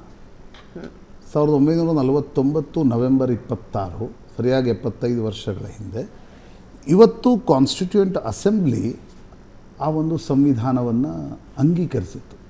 ಅದರ ಅಳವಡಿಕೆ 1950, ಅಂದರೆ 2 ತಿಂಗಳ ನಂತರ ಜನವರಿ 26ಕ್ಕೆ ನಾವೇನು ಗಣರಾಜ್ಯೋತ್ಸವವನ್ನು ಆಚರಿಸ್ತೀವಿ ಅದು 1950ಕ್ಕಾಯ್ತು. ಆದರೆ 1949 ಇವತ್ತಿನ ದಿನ ನಮ್ಮ ಕಾನ್ಸ್ಟಿಟ್ಯೂಯೆಂಟ್ ಅಸೆಂಬ್ಲಿ 2 ವರ್ಷ 11 ತಿಂಗಳ ನಂತರ, 11 ತಿಂಗಳ ಚರ್ಚೆಯ ನಂತರ, ಅಂದರೆ ಸುದೀರ್ಘ ಅವಧಿಯವರೆಗೆ ಲೆಂದಿ ಡಿಬೇಟ್ಸ್ ಆಗಿವೆ. ಪ್ರತಿಯೊಂದು ಆರ್ಟಿಕಲನ್ನು ಅಂಗೀಕರಿಸ್ತಕ್ಕಂಥ ಸಂದರ್ಭದಲ್ಲಿ ಅದರ ಸಾಧಕ ಬಾಧಕಗಳ ಬಗ್ಗೆ ಭಾಳ ದೊಡ್ಡ ಪ್ರಮಾಣದಲ್ಲಿ ಚರ್ಚೆ ಆಯಿತು. Original constitution 218 ಪೇಜ್ಗಳದಿತ್ತು. ಇನ್ನು ಪಾರ್ಲಿಮೆಂಟ್ನ ಲೈಬ್ರರಿಯಲ್ಲಿ ಆ ಒರಿಜಿನಲ್ ಕಾನ್ಸ್ಟಿಟ್ಯೂಷನ್ನ ಏನು ಹಸ್ತಪ್ರತಿ ಇದೆ ಅದು ಲಭ್ಯ ಇದೆ. ಯಾರಾದರೂ ಪಾರ್ಲಿಮೆಂಟ್ಗೆ ಹೋದರೆ ಲೈಬ್ರರಿಗೆ ಹೋಗಿ ಬನ್ನಿ, ಅಲ್ಲಿ ಕಾನ್ಸ್ಟಿಟ್ಯೂಷನ್ನ ಮೊದಲ ಪ್ರತಿ ಲಭ್ಯ ಇದೆ. ಅದಾದಮೇಲೆ ಅಮೆಂಡ್ಮೆಂಟ್ಸ್ಗಳು ಅದೆಲ್ಲ ಸೇರ್ಕೊಂಡು ಈಗ 252-53 ಪೇಜಿನ ಕಾನ್ಸ್ಟಿಟ್ಯೂಷನ್ ಇದೆ. ಯಾಕೆ ಮುಖ್ಯ ಆಗುತ್ತೆ ಭಾರತದಲ್ಲಿ ಕಾನ್ಸ್ಟಿಟ್ಯೂಷನ್ನು? ಬೇರೆ ಬೇರೆ ಧರ್ಮಗಳಿದ್ವು, ಬೇರೆ ಬೇರೆ ಜಾತಿಗಳ ಬಾಹುಳ್ಯವಾಗಿರ್ತಕ್ಕಂಥ ದೇಶ, ಡೈವರ್ಸಿಫೈ ಆಗಿರ್ತಕ್ಕಂಥ ದೇಶ. ಒಂದು ಕಡೆ ಬ್ರಿಟಿಷ್ ಇಂಡಿಯಾ ಇತ್ತು, ಒಂದು ಕಡೆ ರಾಜಸತ್ತೆ ಇತ್ತು. ಆ ಅಧಿಕಾರವನ್ನು ಜನರ ಕೈಗೆ ಹಸ್ತಾಂತರಿಸ್ತಕ್ಕಂಥ ನಿಜವಾದ ಪ್ರಕ್ರಿಯೆ, ಒಂದು ಬ್ರಿಟಿಷರು ಭಾರತಕ್ಕೆ ಸ್ವತಂತ್ರ ಕೊಟ್ಟು ಹೋದರು, ಆದರೆ ಆ ಸ್ವತಂತ್ರವನ್ನು ಜನರ ಕೈಗೆ ನಿಜವಾಗಿ ಹಸ್ತಾಂತರ ಮಾಡ್ತಕ್ಕಂಥ ಪ್ರಕ್ರಿಯೆ ಅದೇ ಕಾನ್ಸ್ಟಿಟ್ಯೂಷನ್. ಈಗ ನಿಮ್ಗೆ ಅನೇಕ ಮುಸ್ಲಿಂ ಬಾಹುಳ್ಯ ದೇಶಗಳಲ್ಲಿ ಶರಿಯಾ ಕಾನೂನು ಅಂತ ಹೇಳಲಾಗುತ್ತೆ. 7ನೇ 8ನೇ ಶತಮಾನದಲ್ಲಿ, ನಾನು ಸರಿ ತಪ್ಪು ಅಂತ ಹೇಳ್ತಿಲ್ಲ, ಆದರೆ ಶರಿಯಾ ಕಾನೂನು ಆಗಬೇಕು ಅಂತಕ್ಕಂಥದ್ದನ್ನು ಹೇಳಲಾಗುತ್ತೆ. 8ನೇ ಶತಮಾನದ ಪದ್ಧತಿಗಳನ್ನು ನಾವು ಇನ್ನೂ ಕೂಡ ಅಳವಡಿಸಬೇಕು ಅಂತಕ್ಕಂಥದ್ದು. ಆದರೆ ಭಾರತ ಹಾಗೆ ಹೇಳಿಲ್ಲ. ನಾವೇನು ಹೇಳಿದ್ವಿ? ಭಾರತದ ಸಂವಿಧಾನವೇ ನಮಗೆ guiding principle for the public life, personal life and social life. ಇಲ್ಲ, ನಾವು 1ನೇ ಶತಮಾನದಲ್ಲಿ ನಮ್ಮ ಪೂರ್ವಜರು ಈ ಆಚರಣೆಯನ್ನು ಮಾಡ್ತಾಯಿದ್ರು, ಆ ಕಾರಣಕ್ಕೋಸ್ಕರ ನಾವು 20ನೇ ಶತಮಾನದಲ್ಲಿ 21ನೇ ಶತಮಾನದಲ್ಲೂ ಕೂಡ ಅದೇ ಆಚರಣೆಯನ್ನು ಮಾಡ್ತೀವಿ ಅಂತಕ್ಕಂಥದ್ದನ್ನು ನಾವು ಹೇಳಲಿಲ್ಲ. ಹಾಗಾಗಿ ಆ ಕಾನ್ಸ್ಟಿಟ್ಯೂಷನ್ ಮುಖ್ಯ ಆಗುತ್ತೆ. ನೋಡಿ, ಅಂದರೆ ಮಾನವೇಂದ್ರನಾಥ್ ರಾಯ್ 1932ದಲ್ಲಿ ಹೇಳಿದರು ಭಾರತಕ್ಕೊಂದು ಕಾನ್ಸ್ಟಿಟ್ಯೂಷನ್ ಬೇಕು ಅಂತ.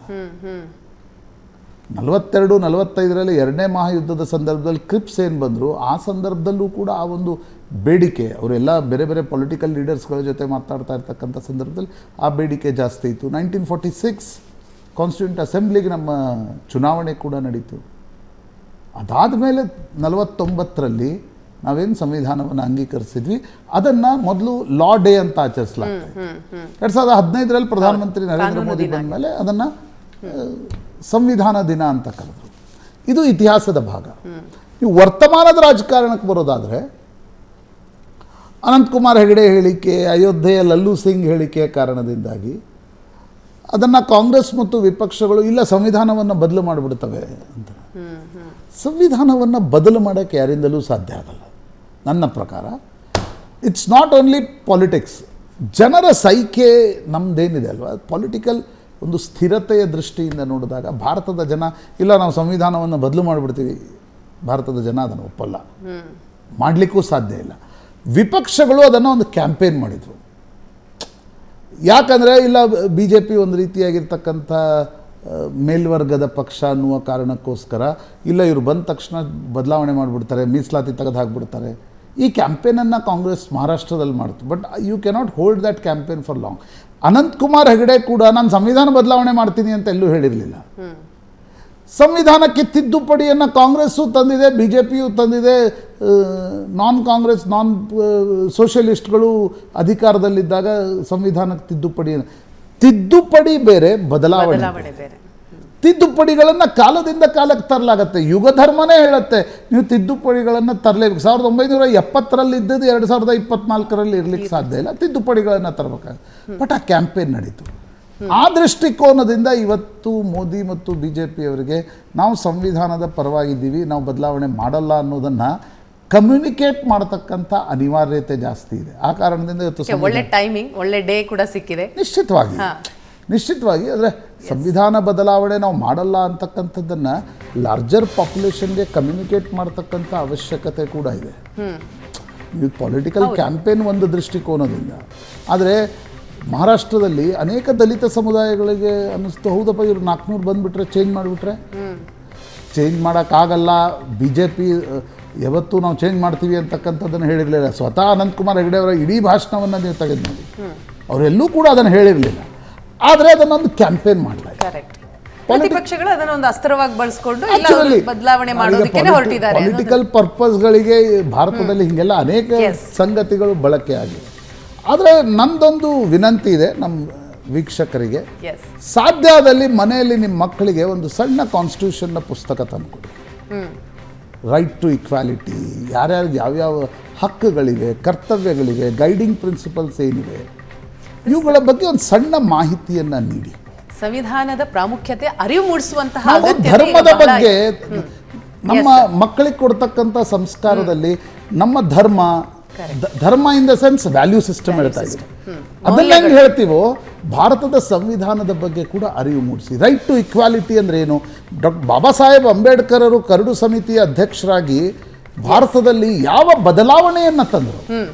ಇಲ್ಲ, ಅನ್ಟಚಬಲ್ಸ್ಗಳು, ಅಸ್ಪೃಶ್ಯರು ಅಂತಕ್ಕಂಥ ಸಮುದಾಯಗಳನ್ನು ಅಸ್ಪೃಶ್ಯರು ಅನ್ನುವ ರೀತಿಯಲ್ಲಿ ನೋಡ್ಲಾಗ್ತಾ ಇತ್ತು. ಮೇಲು ಕೀಳು ಅಂತಕ್ಕಂಥದ್ದಿತ್ತು. ನಮ್ಮ ಸಂವಿಧಾನ ಅವರನ್ನು ಈಕ್ವಲ್ ಫುಟ್ಟಿಂಗ್ ಮೇಲೆ ಹೇಗೆ ತಂತು? ಅದಕ್ಕೆ ಡಾಕ್ಟರ್ ಅಂಬೇಡ್ಕರ್ ಅವರ ಕೊಡುಗೆ ಏನು? ಇದನ್ನ ದಯವಿಟ್ಟು ಮನೆಗಳಲ್ಲಿ ಕಲಿಸಿ.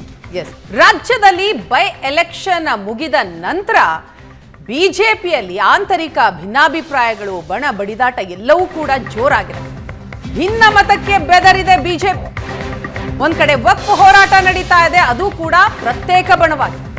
ಬಿಜೆಪಿಯಲ್ಲಿ ಬಣಗಳ ಮೇಲಾಟ ನಡೀತಾ ಇದೆ. ವಕ್ಫ್ ಹೋರಾಟದಲ್ಲಿ ವಿಜೇಂದ್ರ ಬಣಕ್ಕೆ ಬಸನಗೌಡ ಪಾಟೀಲ್ ಯತ್ನಾಳ್ ಬಣ ಸೆಡ್ ಹೊಡೆದಿದೆ. ಬೈ ಎಲೆಕ್ಷನ್ ಶಾಕ್ನಿಂದ ಎಚ್ಚೆತ್ತುಕೊಂಡಂತಹ ಬಿಜೆಪಿ ಈಗ ಡಿಸೆಂಬರ್ 7ಕ್ಕೆ ರಾಜ್ಯ ಬಿಜೆಪಿ ಕೋರ್ ಕಮಿಟಿ ಕರೆದಿದೆ. ವೈಫಲ್ಯಗಳ ಕುರಿತಾಗಿ ಈ ಸಭೆಯಲ್ಲಿ ಚರ್ಚೆ ಮಾಡಲಾಗುತ್ತೆ ಅಂತ ಹೇಳಲಾಗ್ತಾ ಇದೆ. ಸರ್ಕಾರದ ವಿರುದ್ಧ ಮತ್ತೆ ಹೋರಾಟ ರೂಪಿಸೋದಿಕ್ಕೆ ಚರ್ಚೆಗಳಾಗುತ್ತೆ, ಸೋಲಿನ ಪರಾಮರ್ಶೆ ಆಗುತ್ತೆ. ಇದರ ಜೊತೆಗೆ ಯತ್ನಾಳ್ ಅಂಡ್ ಟೀಮ್ನ ಕುರಿತಾಗಿಯೂ ಕೂಡ ಒಂದು ಡಿಸಿಷನ್ ಆಗಬೇಕಾಗತ್ತೆ. ಡಿಸೆಂಬರ್ 7ರಂದು ಕೋರ್ ಕಮಿಟಿ ಸಭೆ ಇದೆ. ಯತ್ನಾಳ್ ಸೇರಿ ಕೆಲವರ ಮಾತಿಗೆ ಬ್ರೇಕ್ ಹಾಕುವ ಚರ್ಚೆಯೂ ಕೂಡ ಆಗುತ್ತೆ ಅಂತ ಹೇಳಲಾಗ್ತಾ ಇದೆ. ಈಗಲಾದರೂ ಬಿಜೆಪಿ ಹೈಕಮಾಂಡ್ ಎಂಟ್ರಿ ಕೊಡುತ್ತಾ? ಬಿಜೆಪಿ ಹೈಕಮಾಂಡ್ ಮುಂದಿನ ಹೆಜ್ಜೆ ಏನು ಅನ್ನುವಂತಹ ಪ್ರಶ್ನೆ ಇದೆ. ರಾಜ್ಯ ನಾಯಕರಿಗೆ ಹೈಕಮಾಂಡ್ ಏನ್ ಹೇಳುತ್ತೆ? ಹೈಕಮಾಂಡ್ನ ಮುಂದಿನ ನಿರ್ಧಾರ ಏನು? ಯಾವ ಹೆಜ್ಜೆಯನ್ನ ಇಡುತ್ತೆ ಅನ್ನೋದೇ ಈಗ $1 ಮಿಲಿಯನ್ ಪ್ರಶ್ನೆ. ಪ್ರಶಾಂತ್, ಶಿಸ್ತಿನ ಪಕ್ಷ ಅಂತ ಕರೆಸಿಕೊಳ್ಳುತ್ತೆ ಬಿಜೆಪಿ, ಆದರೆ ಇಲ್ಲಿ ಯಾವುದೂ ಕೂಡ ಶಿಸ್ತಿನಿಂದ ಆಗ್ತಾನೇ ಇಲ್ಲ. ಎರಡು ಬಣ, ಯಾವುದೇ ಹೋರಾಟ ಆಗಲಿ, ವಕ್ಫ್ ಹೋರಾಟ ಆಗಲಿ, ಜೊತೆಗೆ ಮೂಡ ಹೋರಾಟ ಆಗಲಿ, ಎರಡೆರಡು ಪ್ರತ್ಯೇಕ ಹೋರಾಟಗಳು. ಏನಾಗ್ತಾ ಇದೆ ಪ್ರಶಾಂತ್? 2006ರಿಂದ ಯಾವಾಗ ಕರ್ನಾಟಕದ ಬಿಜೆಪಿ ಶಿಸ್ತಿನ ಪಕ್ಷ ಆಗಿತ್ತು? ಬಿಜೆಪಿಯಲ್ಲಿ ಬಡದಾಟಗಳು, ಹೊಡೆದಾಟ ಹೇಳ್ಕೊಳಕ್ ಮಾತ್ರ.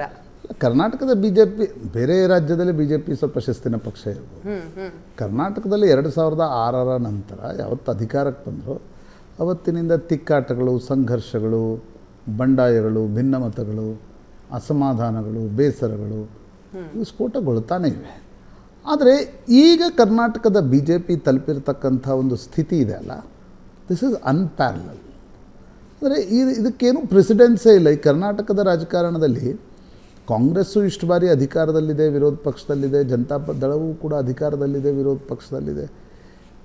ಈ ರೀತಿ ಒಂದು ರಾಷ್ಟ್ರೀಯ ಪಕ್ಷದಲ್ಲಿ ಅದು ನಾನೀಗ ಒಡಕು ಅನ್ನುವ ಶಬ್ದ ಕೂಡ ಕಡಿಮೆ ಬಿತ್ತೇನೋ. ಅದಕ್ಕೆ ಬಸನಗೌಡ ಪಾಟೀಲ್ ಯತ್ನಾಳ್, ಅರವಿಂದ್ ಲಿಂಬಾವಳಿ, ರಮೇಶ್ ಜಾರಕಿಹೊಳಿ, ಕುಮಾರ್ ಬಂಗಾರಪ್ಪ, GM ಸಿದ್ದೇಶ್ ಇವರೆಲ್ಲರೂ ಕೂಡ ಪ್ರತ್ಯೇಕವಾಗಿರ್ತಕ್ಕಂಥ ಹೋರಾಟವನ್ನು ನಿನ್ನೆಯಿಂದ ಶುರು ಮಾಡಿದ್ದಾರೆ ಬೀದರ್. ಸೀನಿಯರ್ ಲೀಡರ್ಸ್ ಎಲ್ಲ ಒಂದು ಕಡೆ ಇದ್ದಾರೆ ಅನ್ನೋ ಪ್ರಶ್ನೆ. ಈಗ ಅವರ ಹಿಂದೆ ಪರೋಕ್ಷವಾಗಿ ಅವ್ರಿಗೆ ಬೆಂಬಲ ಕೊಡ್ತಾ ಇರೋರು ಯಾರ್ಯಾರಿದ್ದಾರೆ? ಈಗ ಗೋವಿಂದ ಕಾರಜೋಳ್, CT ರವಿ, ಸುನೀಲ್ ಕುಮಾರ್ ಇವರೆಲ್ಲ ಏನು ವಿಜೇಂದ್ರ ಜೊತೆ ನಿಂತ್ಕೊಳ್ತಾ ಇಲ್ಲ. ಕೇಂದ್ರ ಸಚಿವ ಈಗ ಪ್ರಹ್ಲಾದ್ ಜೋಶಿ, ಸೋಮಣ್ಣ ಇವರು ಏನು ಮಾಡ್ತಿದ್ದಾರೆ? ಶೋಭಾ ಕರಂದ್ಲಾಜೆ ಬಹಿರಂಗವಾಗಿ ಹೋಗಿ ಯತ್ನಾಳ್ರ ವೇದಿಕೆ ಮೇಲೆ ಕಾಣಿಸ್ಕೊಂಡ್ರು. ಹೀಗಾಗಿ BJPಯ ರಾಜ್ಯಾಧ್ಯಕ್ಷ ವಿಜಯೇಂದ್ರ ಸ್ವಲ್ಪ ಏಕಾಂಗಿಯಾಗಿದ್ದಾರೆ. ಅಂದರೆ ಅವರ ಪದಾಧಿಕಾರಿಗಳ ತಂಡ ಅವ್ರ ಜೊತೆ ಇರ್ಬೋದು, ಆದರೆ ಸೀನಿಯರ್ ಲೀಡರ್ಸ್ಗಳು ಅವ್ರಿಗೆ ಸಹಕಾರವನ್ನು ಕೊಡಲ್ಲ, ಮುಂದೆ ಕೂಡ ಕೊಡಲ್ಲ ಅನ್ನೋದನ್ನು ಭಾಳ ಬಹಿರಂಗವಾಗಿ ಹೇಳ್ತಾ ಇದ್ದಾರೆ. ನನಗನ್ಸುತ್ತೆ ಯತ್ನಾಳ್, ಲಿಂಬಾವಳಿ, ಜಾರಕಿಹೊಳಿ, ಕುಮಾರ್ ಬಂಗಾರಪ್ಪ, GM ಸಿದ್ದೇಶ್ ಯಾಕೆ ಈ ಹೋರಾಟವನ್ನು ವಿಪರೀತಕ್ಕೆ ಒಯ್ತಿದ್ದಾರೆ ಅಂದರೆ ಅವ್ರಿಗೆ ಅನಿಸ್ತಾ ಇದೆ ಹೈಕಮಾಂಡ್ ಕಣ್ಣು ತೆರೆಯೋದೇ ನಾವು ಹೋರಾಟವನ್ನು ವಿಪರೀತಕ್ಕೆ ಒಯ್ದಾಗ. ನಾವು ಬರೀ ಹೇಳಿಕೆಗಳನ್ನು ಕೊಟ್ವಿ, ಒಳಗೆ RSSನ ಸಭೆಗಳನ್ನು ನಡೆಸಿದ್ವಿ, ಹೈಕಮಾಂಡ್ಗೆ ಒಂದು ಸಮಯವೂ ಇಲ್ಲ, ಆಸಕ್ತಿಯೂ ಇಲ್ಲ ಕರ್ನಾಟಕದ ಬಗ್ಗೆ ಸದ್ಯದ ಮಟ್ಟಿಗೆ. ಚುನಾವಣೆ ಬಂದರೆ ಆಸಕ್ತಿ ಇರುತ್ತೆ, ಇಲ್ಲ ಹೈಕಮಾಂಡ್ ಯಾಕೆ ಪದೇ ಪದೇ ಬಂದು ಇಲ್ಲಿ application of mind and application of time ಮಾಡುತ್ತೆ. ಆ ಕಾರಣದಿಂದ ಅವ್ರಿಗನ್ಸತ್ತೆ ನಾವು ವಿಪರೀತಕ್ಕೆ ಒಯ್ದಾಗ ಮಾತ್ರ ಹೈಕಮಾಂಡ್ ಸ್ವಲ್ಪ ಕಣ್ಣು ತೆಗೆದು ನಮ್ಮತ್ತ ನೋಡುತ್ತೆ ಅನ್ನೋದು ಅವ್ರ ಮನಸ್ಸಲ್ಲಿದೆ. ಆ ಕಾರಣದಿಂದ ಇಡೀ ಕರ್ನಾಟಕದ BJPಯಲ್ಲಿ December is a crucial thing. December ಯಾಕಂದರೆ ಡಿಸೆಂಬರ್ ತಿಂಗಳಲ್ಲಿ BJPಯ ರಾಷ್ಟ್ರೀಯ ಅಧ್ಯಕ್ಷರ ಬದಲಾವಣೆ ಆಗುತ್ತೆ.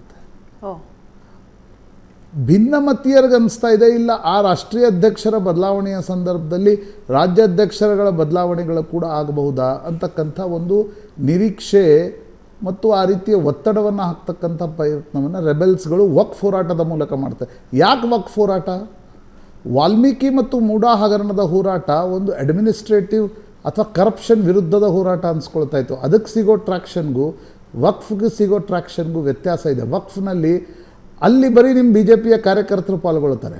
ವಕ್ಫ್ನಲ್ಲಿ ಹಿಂದೂ ಮುಸ್ಲಿಂ ಪೊಲರೈಸೇಷನ್ನ ಪ್ರಶ್ನೆ ಬರೋದರಿಂದ ಸಂಘ ಪರಿವಾರದ ಕಾರ್ಯಕರ್ತರು, ಆ ರೀತಿಯ ನೋಟಿಸ್ ಕೊಡಿಸ್ಕೊಂಡಿರ್ತಕ್ಕಂಥವ್ರು, ಅವ್ರಿಗೂ ಕೂಡ ಹೋರಾಟದಲ್ಲಿ ಆಸಕ್ತಿ ಇರುತ್ತೆ. ಹೀಗಾಗಿ ಯತ್ನಾಳ್ರು ಆ ವಕ್ಫ್ ಹೋರಾಟವನ್ನು ಆಯ್ದುಕೊಂಡು ಜಿಲ್ಲೆಗಳಿಗೆ ಪ್ರವಾಸ ಮಾಡ್ತಕ್ಕಂಥ ಒಂದು ನಿರ್ಣಯವನ್ನು ತೆಗೆದುಕೊಂಡಿದ್ದಾರೆ. ಅಂದರೆ ನೀವು ಅವರನ್ನು ಸ್ಟಾಪ್ ಮಾಡಿಸ್ಬೇಕಾದ್ರೆ ಹೈಕಮಾಂಡ್ ದಿಲ್ಲಿಗೆ ಕರಿಬೇಕು. ದಿಲ್ಲಿಗೆ ಕರಿಬೇಕಾದ್ರೆ ಒಂದು ಮಾತುಕತೆ ನಡಿಬೇಕು. ಆ ಮಾತುಕತೆಯಲ್ಲಿ ಯತ್ನಾಳ್ರು ತಮ್ಮ ಕಂಡೀಷನನ್ನು ನೀವು ವಿಜೇಂದ್ರರನ್ನ ರಾಜ್ಯಾಧ್ಯಕ್ಷರನ್ನಾಗಿ ತೆಗೀರಿ ಅಂತಕ್ಕಂಥ ಕಂಡೀಷನ್ ಹಾಕುವ ಪ್ರಯತ್ನದ ಪೂರ್ವ ಪೀಠಿಕೆ ಈ ಹೋರಾಟದಲ್ಲಿದೆ. ಬಟ್ ಅದು ಸುಲಭ ಅಲ್ಲ. ಅಂದರೆ ಅಮಿತ್ ಶಾ ಅವರೇ ರಾಜ್ಯಾಧ್ಯಕ್ಷರನ್ನಾಗಿ ನೇಮಕ ಮಾಡಿರುವಂಥದ್ದು. ಸೊ ಅಮಿತ್ ಶಾ ಅವರ ನಿರ್ಧಾರನೇ ಸರಿ ಇಲ್ಲ ಅಂತ ಹೋದಂಗೆ ಆಯ್ತಲ್ವ ಇದು? ನ್ಯಾಚುರಲಿ ಈಗ ನೀವು ಬಹಿರಂಗವಾಗಿ ವಿಜೇಂದ್ರ ನಿರ್ಣಯಗಳಿಗೆ, ವಿಜೇಂದ್ರ ನಾಯಕತ್ವಕ್ಕೆ ಸೆಡ್ಡು ಹೊಡಿತಿದ್ದೀರಂತಂದರೆ ನೀವು ಹೈಕಮಾಂಡ್ ಸ್ವತಃ ಯತ್ನಾಳ್ ಮೊನ್ನೆ ಹೇಳಿದ್ರಲ್ಲ, ನಮ್ಮ ಹೈಕಮಾಂಡ್ಗೂ ಸ್ವಲ್ಪ ಅರ್ಥ ಆಗಬೇಕು ವಿಜೇಂದ್ರನ್ನ ಮಾಡಿದ್ದು ತಪ್ಪು ಅನ್ನುವ ಕಾರಣಕ್ಕೋಸ್ಕರ ಈ ಹೋರಾಟಗಳನ್ನು ಮಾಡ್ತಿದ್ದೀವಿ ಅನ್ನೋದು ಯತ್ನಾಳ್ರೇ ಹೇಳಿದರು. ಹಿಂಗೆ ಅನೇಕ ಬಾರಿ ನಡೆದಿದೆ. ಮುಖ್ಯಮಂತ್ರಿ ಆಯ್ಕೆ ಆಗುತ್ತೆ, ಹೈಕಮಾಂಡೇ ಮಾಡಿರುತ್ತೆ, ಬಂಡಾಯ ಹೇಳಲ್ವಾ? ಅದು ಹೈಕಮಾಂಡ್ ವಿರುದ್ಧ ಬಂಡಾಯ ಇರಲ್ಲ, ಅದು ವಿಜೇಂದ್ರ ನಾಯಕತ್ವದ ವಿರುದ್ಧ ಒಂದು ಚಟುವಟಿಕೆಗಳು ನಿಶ್ಚಿತವಾಗಿ ನಡೀತವೆ. ಆದರೆ ವಿಜೇಂದ್ರ ಕೂಡ ಯಡಿಯೂರಪ್ಪನವರ ಮಗ. ಹೌದು. ನೀವು ಯಾವುದೇ ಕಾರಣಕ್ಕೂ ಕೂಡ ಭಿನ್ನಮತೀಯರ ಮಾತಿಗೆ ಸರಿಯಾಗಿ ಹೈಕಮಾಂಡ್ ವಿಜೇಂದ್ರರನ್ನು ಈಗ ಬದಲಿಸ್ಲಿಕ್ಕೆ ಹೋದರೆ ನನಗನ್ಸೋದು BJP ಒಡೆದು ಎರಡು ಹೋಳಾಗತ್ತೆ. ಅಲ್ಲೂ ಸಮಸ್ಯೆನೇ ಇದೆ. ಈಗ ವಿಜೇಂದ್ರ ರಾಜ್ಯಾಧ್ಯಕ್ಷರಾಗಿದ್ದಾರೆ ರೀ, ನಾಳೆ ಅವರನ್ನು ತೆಗಿಲಿಕ್ಕೆ ಹೋದರೆ ಯಡಿಯೂರಪ್ಪನವ್ರು ಸುಮ್ಮ ಕೊಡ್ತಾರಾ? ಸಾಧ್ಯವೇ ಇಲ್ಲ. ಯಡಿಯೂರಪ್ಪನವ್ರಿಗೆ ಶಕ್ತಿ ಕರ್ನಾಟಕದಲ್ಲಿ ಆ ಶಕ್ತಿ ನಿಶ್ಚಿತವಾಗಿದೆ. ಹಾಗಂತ ಯತ್ನಾಳ್ರಿಗೆ ಶಕ್ತಿ ಇಲ್ಲ ಅಂತ, ಯತ್ನಾಳ್ರಿಗೂ ಕೂಡ ಒಂದು ಶಕ್ತಿ ಇದೆ ಅನ್ನುವ ಕಾರಣಕ್ಕೋಸ್ಕರವೇ ಇಷ್ಟೆಲ್ಲ ಜನ ಅವರು ಹಿಂದೆ ಒಗ್ಗಟ್ಟಾಗಿ ಬರ್ತಾ ಇರೋದು. ಅಂದರೆ ಸಿಚುವೇಶನ್ ಇಸ್ ವೆರಿ ಟ್ರಿಕಿ. ಅಲ್ಲ ಪ್ರಶಾಂತ್, ಓಕೆ, ರಾಜ್ಯದಲ್ಲಿ ಎಲೆಕ್ಷನ್ ಇಲ್ಲ ಒಪ್ಕೊಳ್ಳೋಣ, ಹಂಗಂತ ಪಕ್ಷದಲ್ಲಿ ಇಷ್ಟೆಲ್ಲ ದೊಡ್ಡ ಚಟುವಟಿಕೆಗಳಾಗ್ತಾ ಇದೆ, ಇಷ್ಟೆಲ್ಲ ಭಿನ್ನಮತೀಯ ಇದೆ, ಆದರೂ ಕೂಡ ಹೈಕಮಾಂಡ್ ಎಂಟ್ರಿ ಆಗ್ತಾ ಇಲ್ಲ ಅಂತಂದ್ರೆ ಒಂದು ಕ್ವಶನ್ ಮಾರ್ಕ್ ಬರುತ್ತೆ. ಹೈಕಮಾಂಡ್ಗೂ ಅದೇ ಬೇಕಾ? ಒಂದು ನೋಡಿ, ನನಗೆ 15 ದಿನಗಳ ಹಿಂದೆವರೆಗೆ ಅನಿಸ್ತಾ ಇತ್ತು ಹೌದು ಬೇಕು ಅಂತ ಅನ್ಕೋಣ. ಯಾಕಂದರೆ ಸೋಮಣ್ಣ ಬೆಂಬಲ ಇದೆ, CT ರವಿ ಬೆಂಬಲ ಇದೆ, ಈಗ BL ಸಂತೋಷರ ಬೆಂಬಲ ಇದೆಯೋ ಇಲ್ವೋ ಅಂತಕ್ಕಂಥದ್ದು ಕೂಡ ಸ್ಪಷ್ಟಗೊಳ್ಬೇಕು. ಅಥವಾ ಅವರು ಕರ್ನಾಟಕದ ಬಗ್ಗೆ ನಿರಾಸಕ್ತ ಭಾವನೆಯಲ್ಲಿದ್ದಾರೆ ಅನ್ನೋದನ್ನು ಕೆಲವರು ಹೇಳ್ತಾರೆ. ಆದರೆ ಪ್ರಶ್ನೆ ಇರ್ತಕ್ಕಂಥದ್ದು ಹೈಕಮಾಂಡ್ಗೆ ಬೇಕು, ಹೌದು, ಆದರೆ ಇದು ರಮ್ರಾಡಿ ಆಗ್ತಾ ಆಗ್ತಾ ಆಗ್ತಾ ಹೋದಂತೆ ಅದರ ನುಕ್ಸಾನ ಯಾರಿಗಾಗತ್ತೆ? ಪಾರ್ಟಿಗಾಗತ್ತೆ. ಪಾರ್ಟಿ ಕಾರ್ಯಕರ್ತರಲ್ಲಿ ಒಂದು ರೀತಿಯ ದ್ವಂದ್ವ ಮೂಡುತ್ತೆ. ಒಂದು ಕಡೆ 3 ಸೀಟನ್ನು ಕಾಂಗ್ರೆಸ್ ಕರ್ನಾಟಕದಲ್ಲಿ ಗೆದ್ದುಕೊಂಡಾಗ BJPಯಲ್ಲಿ ನಿಲ್ಲಕ್ಕೆ ನಾನು ತಯಾರಿದ್ದೀನಿ ಅಂತ ಯೋಗೀಶ್ವರ್ ಹೇಳಿದಾಗ ಕುಮಾರಸ್ವಾಮಿ ಹಠ ಹಿಡಿದಿಲ್ಲ, ನನಗೆ ಕೊಡಬೇಕು, ನೀವು ಹೋಗಿ ಆ ಕಡೆ ಅಂತ ಕಾಂಗ್ರೆಸ್ಗೆ ಕಳಿಸಿ 3 ಸೀಟನ್ನು ಕಾಂಗ್ರೆಸ್ ಗೆದ್ದುಕೊಂಡಾಗ ಇಮ್ಯಾಜಿನ್ BJPಯ ಕಾರ್ಯಕರ್ತರ ಇವತ್ತು ಪರಿಸ್ಥಿತಿ ಏನಿರ್ಬೋದು. ಅದರಲ್ಲಿ ಈ ಒಳಜಗಳು ಅಂದರೆ ನನಗನ್ಸುತ್ತೆ ಒಂದು ಹೈಕಮಾಂಡ್ಗೂ ಕೂಡ ಬೇಕು ಅನ್ನೋದು ಒಂದು ಭಾಗ, ಅಥವಾ ಹೈಕಮಾಂಡ್ನ ಕೆಲ ನಾಯಕರಿಗೂ ಕೂಡ ಆಯ್ತು ನೋಡೋಣ ಬಿಡಿ ವಿಜೇಂದ್ರರ ವಿರುದ್ಧ ಒಂದು ಹೊಸ ಪವರ್ ಸೆಂಟರ್ ಉದ್ಭವ ಆಗ್ತಾ ಇದೆ, ಅದನ್ನು ಮುಂದೆ 28ಕ್ಕೆ ಬಗೆಹರಿಸಿದ್ರಾಯ್ತು, ಈಗ ನೋಡ್ಕೊಳ್ಳೋಣ ಅವ್ರವ್ರ ಶಕ್ತಿ ಪ್ರದರ್ಶನ ಅವ್ರು ಮಾಡಲಿ ಅಂತಕ್ಕಂಥದ್ದು ಒಂದು ಭಾಗ. ಅದರಿಂದ ಪಾರ್ಟಿಗಾಗ್ತಕ್ಕಂಥ ನಷ್ಟ ಅದು ಇನ್ನೊಂದು ಭಾಗ. 3ನೇ ಭಾಗ ನನಗನ್ಸುತ್ತೆ ವೀಣಾ, ಸರಿ ಹೈಕಮಾಂಡ್ ನಾಳೆ ಬಂದು ಕೂತ್ಕೊಳ್ತು ಅಂದ್ಕೋಣ, ಅಮಿತ್ ಶಾ ನಡ್ಡಾ ಕರೆದ್ರು ಯತ್ನಾಳರಿಗೆ, ಲಿಂಬಾವಳಿಗೆ, ವಿಜಯೇಂದ್ರರಿಗೆ, ಫಾರ್ಮುಲಾ ಏನು? ಹೌದು, ಯಾಕಂದರೆ ಒಬ್ರಿಗೊಬ್ರು ಆಯ್ತಪ್ಪ ಹಿಂದೆ ಯಾವತ್ತೋ ದೋಸ್ತಿಗಳಾಗಿದ್ರು, ನಂತರ ಜಗಳ ಆಯಿತು, ಹಳೆಯ ಫಾರ್ಮುಲಾ ಪ್ರಕಾರವೇ ಬಗೆಹರಿಸೋಣ ಅಂತ ಕೂತ್ಕೊಳ್ಬೋದು. ಇಲ್ಲಿ ವಿಜಯೇಂದ್ರರಿಗೂ ಮತ್ತು ಯತ್ನಾಳರಿಗೂ ಎಂದೂ ದೋಸ್ತಿನೂ ಇರಲಿಲ್ಲ. ವಿಜಯೇಂದ್ರ ಮತ್ತು ರಮೇಶ್ ಜಾರಕಿಹೊಳಿಗೆ ಆ ಕೇಸ್ನ ಕಾರಣದಿಂದ ತಿಕ್ಕಾಟಗಳಿವೆ, ಅವ್ರ ವಿರುದ್ಧ ಯಾವ್ದು ಕೇಸ್ ಇತ್ತು ಆ ಕಾರಣದಿಂದ. ಲಿಂಬಾವಳಿಗೂ ಮತ್ತು ಯಡಿಯೂರಪ್ಪನವರ ಕುಟುಂಬಕ್ಕೂ 2019ರಿಂದ ತಿಕ್ಕಾಟ ಶುರುವಾಗಿದೆ. ಯಾವಾಗ ಲಿಂಬಾವಳಿನ ಮಂತ್ರಿ ಮಾಡಲಿಲ್ಲ, ಅದನ್ನು ಯಡಿಯೂರಪ್ಪನವ್ರು ಮಾಡಲಿಲ್ಲ ಅನ್ನುವ ಕಾರಣಕ್ಕೋಸ್ಕರ ಮತ್ತು ಕೆಲವು ಪರ್ಸ್ನಲ್ ಕಾರಣಗಳಿಂದಲೂ ಕೂಡ ಲಿಂಬಾವಳಿ ಬೇಸರದಲ್ಲಿದ್ದಾರೆ. ಸೋಮಣ್ಣಗೂ ಮತ್ತು ಯಡಿಯೂರಪ್ಪನವ್ರ ಕುಟುಂಬಕ್ಕೂ ಗೊತ್ತಿರ್ತಕ್ಕಂಥ ವಿಚಾರ. ನೀವು ಏನು ಫಾರ್ಮುಲಾ ಮೇಲೆ ಬಗೆಹರಿಸ್ತೀರಿ ನೋಡಿ? ಹೈಕಮಾಂಡ್ ಹತ್ರನೇ ಸೊಲ್ಯೂಷನ್ ಇಲ್ಲ ಈಗ. ಇಲ್ಲ, ಒಂದು ವೇಳೆ ಹೈಕಮಾಂಡ್ ಇಲ್ಲಪ್ಪ ವಿಜೇಂದ್ರ ರಾಜ್ಯಾಧ್ಯಕ್ಷರು ವಿಜೇಂದ್ರ ಹೇಳದಂತೆ ನೀವು ನಡಿಬೇಕು ಅನ್ನೋದನ್ನು ಹೇಳೋದಾದ್ರೆ ಯತ್ನಾಳ್ ಒಪ್ತಾರ ಅನ್ನೋದು ಪ್ರಶ್ನೆ ಇದೆ. ಸಾಧ್ಯವೇ ಇಲ್ಲ ಈಗಿನ ಒಂದು ಪರಿಸ್ಥಿತಿ. ಯಾಕಂದ್ರೆ ಯತ್ನಾಳ್ ಬಾಯಿ ಮುಚ್ಚಿಸ್ಲಿಕ್ಕೆ ಆಗಿಲ್ಲ. ಚುನಾವಣೆ ಸಂದರ್ಭದಲ್ಲಿ ಬಿಟ್ಟರೆ ಯತ್ನಾಳ್ರ ಬಾಯಿ ಮುಚ್ಚಿಸ್ಲಿಕ್ಕೆ, ಅಥವಾ ನನ್ನ ಬಾಯಿ ಮುಚ್ಚಿಸ್ಲಿಕ್ಕೆ ಅವ್ರು ಯಾಕೆ ಬಾಯಿ ಮುಚ್ಚಬೇಕು ಆ ಪ್ರಶ್ನೆ ಅಲ್ಲ. ಆದರೆ ಯತ್ನಾಳ್ರ ನೀವು ಮಾತಾಡಬೇಡಿ ಅಂತ ಹೇಳಿದ್ರು ಹೈಕಮಾಂಡ್ ಕೂಡ ಹೇಳಲಿಕ್ಕೆ ಸಾಧ್ಯ ಆಗಿದೆ. ಈಗ ಯತ್ನಾಳ್ರ ಶಕ್ತಿ ಜಾಸ್ತಿ ಆಗಿದೆ, ಯಾಕಂತಂದ್ರೆ ಬಹಳಷ್ಟು ಜನ ಅವ್ರ ಜೊತೆ ಗುರುತಿಸ್ಕೊಂಡು ಬಿಟ್ಟಿದ್ದಾರೆ. ಅವಾಗ ಏಕಾಂಗಿ ಆಗಿದ್ರು, ಅವಾಗಲೇ ಹೋರಾಟ ಮಾಡ್ತಾ ಇದ್ರು, ಯಡಿಯೂರಪ್ಪನವರ ವಿರುದ್ಧ ಮಾತನಾಡ್ತಾ ಇದ್ರು, ಅದೇ ಮಾತಿನ ಬರದಲ್ಲಿ ಏನೇನೋ ಹೇಳ್ತಾ ಇದ್ರು, ಅವಾಗಲೇ ಅವ್ರನ್ನ ಸುಮ್ಮನಾಗಿಸ್ಲಿಕ್ಕೆ ಆಗಲಿಲ್ಲ. ಸೊ ಈಗ ಒಂದು ಟೀಮೇ ಇದೆ, ಸೀನಿಯರ್ ಲೀಡರ್ಸ್ ಎಲ್ಲ ಅವ್ರ ಜೊತೆಗಿದ್ದಾರೆ. ಸೊ ಹಿಂಗಿರುವಾಗ ಇದ್ದಾಗಲೂ ಯತ್ನಾಳ್ರು ಮಾತಾಡ್ತಾ ಇದ್ರು. ಯತ್ನಾಳ್ರಿಗೊಂದು ಸ್ವಲ್ಪ ಮಾತನಾಡುವ ಚಾಳಿ ಇದೆ. ಕ್ಯಾಮ್ರಾ ಕಂಡ ತಕ್ಷಣ ಅವರು ಸುಮ್ಮನಿರಲ್ಲ, ಮಾತಾಡ್ತಾರೆ. ಮತ್ತು ಅವ್ರದ್ದೊಂದಿದೆ, ಅವರೆಂದು ಬೇಬಾಕ್, ಅವರು ಫಿಲ್ಟರ್ ಇಲ್ಲ, ಯತ್ನಾಳ್ರಿಗೆ ಫಿಲ್ಟರ್ ಇಲ್ಲ, ಮಾತಾಡ್ತಾರೆ. ಅದಕ್ಕೆ ಪೊಲಿಟಿಕಲಿ ಇವತ್ತಿನ ಸಂದರ್ಭದಲ್ಲಿ ಸರಿ ತಪ್ಪು ಅನ್ನೋ ಚರ್ಚೆ ಬೇರೆ, ಅವ್ರು ಮಾತಾಡ್ತಾರೆ. ಆದರೆ ಎಲ್ಲ ನೋಡಿ ರಾಜಕಾರಣ ಅದು, ಎಲ್ಲಾದರೂ ಒಂದು ಕಡೆ ಕುತ್ಕೊಂಡು ಅದಕ್ಕೊಂದು ಏನಾದರೂ ಫಾರ್ಮುಲಾ ಕಂಡು ಹಿಡಿಯೋರು ಬೇಕಲ್ಲ. ಅಂಥವ್ರು ಯಾರಿದ್ದಾರೆ ಕರ್ನಾಟಕದ BJPಯಲ್ಲಿ? ಕೋರ್ ಕಮಿಟಿ ಮೀಟಿಂಗ್ ಅಲ್ಲಿ ಆಗುತ್ತಾ? ಕೋರ್ ಕಮಿಟಿ ರೀಶಫಲ್ ಏನಿದೆ ದಟ್ ಕ್ಯಾನ್ ಮಿನಿಮೈಸ್ ದಿಸ್ ಏನು ಜಗಳ. ಬಟ್ ಆ ರೀಶಫಲ್ ಮಾಡಬೇಕಾದ್ರೆ ಯಾರನ್ನು ಒಳಗೆ ತಗೋಬೇಕು, ಯಾರನ್ನು ಹೊರಗೆ ಬಿಡಬೇಕು? ಈಗ ಯತ್ನಾಳ್ರನ್ನ ಬಿಟ್ಟು ಕೋರ್ ಕಮಿಟಿ ಮಾಡೋಕ್ಕಾಗತ್ತಾ? ಅದು ಪ್ರಶ್ನೆನೇ. ಅರವಿಂದ್ ಲಿಂಬಾವಳಿ ಅವ್ರನ್ನ ಒಳಗೆ, ಅರವಿಂದ್ ಲಿಂಬಾವಳಿ ಕೋರ್ ಕಮಿಟಿಯಲ್ಲೇ ಇದ್ರು, ಅರವಿಂದ್ ಬೆಲ್ಲದರನ್ನ ತಗೋಬೇಕಾ, ರಮೇಶ್ ಜಾರಕಿಹೊಳಿಯನ್ನ ತೆಗೆದುಕೋಬೇಕಾ? ಎಲ್ಲ ಪ್ರಶ್ನೆ ಮುಂದಿನ ದಿನಗಳಲ್ಲಿ ಬರುತ್ತೆ. ಅಂದ್ರೆ ಇದು ಒಂದಕ್ಕೊಂದು ಅಂದ್ರೆ ನಡು ಕುಳಿತುಕೊಂಡವರು ಯತ್ನಾಳ್ರಿಗೂ ಬೆಂಬಲ ಕೊಡ್ತಾ ಇದ್ದಾರೆ. ಮುರುಗೇಶ್ ನಿರಾಣಿ ಬಿಟ್ಟು ಉಳಿದವ್ರು ಯಾರು ವಿಜೇಂದ್ರ ಜೊತೆ ನಿಂತುಕೊಂಡಂತೆ ಕಾಣ್ತಾ ಇಲ್ಲ. ಮತ್ತು ನನಗನ್ಸುತ್ತೆ ದಿಸ್ ಇಸ್ ಅಗ್ನಿ ಪರೀಕ್ಷೆ ಫಾರ್ ವಿಜೇಂದ್ರ. ಅವರ ಪೊಲಿಟಿಕಲ್ ಮೆಟಲ್ ಎಷ್ಟು, ಅವರ ಪೊಲಿಟಿಕಲ್ ಕೆಪಾಸಿಟಿ ಎಷ್ಟು, ಪೊಲಿಟಿಕಲ್ ಎಪಿಟೈಟ್ ಎಷ್ಟು, ಅದು ಮುಂದಿನ 1 ವರ್ಷದಲ್ಲಿ ಗೊತ್ತಾಗುತ್ತೆ. ಈ ಭಿನ್ನಮತವನ್ನು ಬಗೆಹರಿಸಿ ಅವರು ಮುನ್ನುಗ್ಲಿಕ್ಕೆ ಸಾಧ್ಯ ಆಗತ್ತಾ? That can take him further.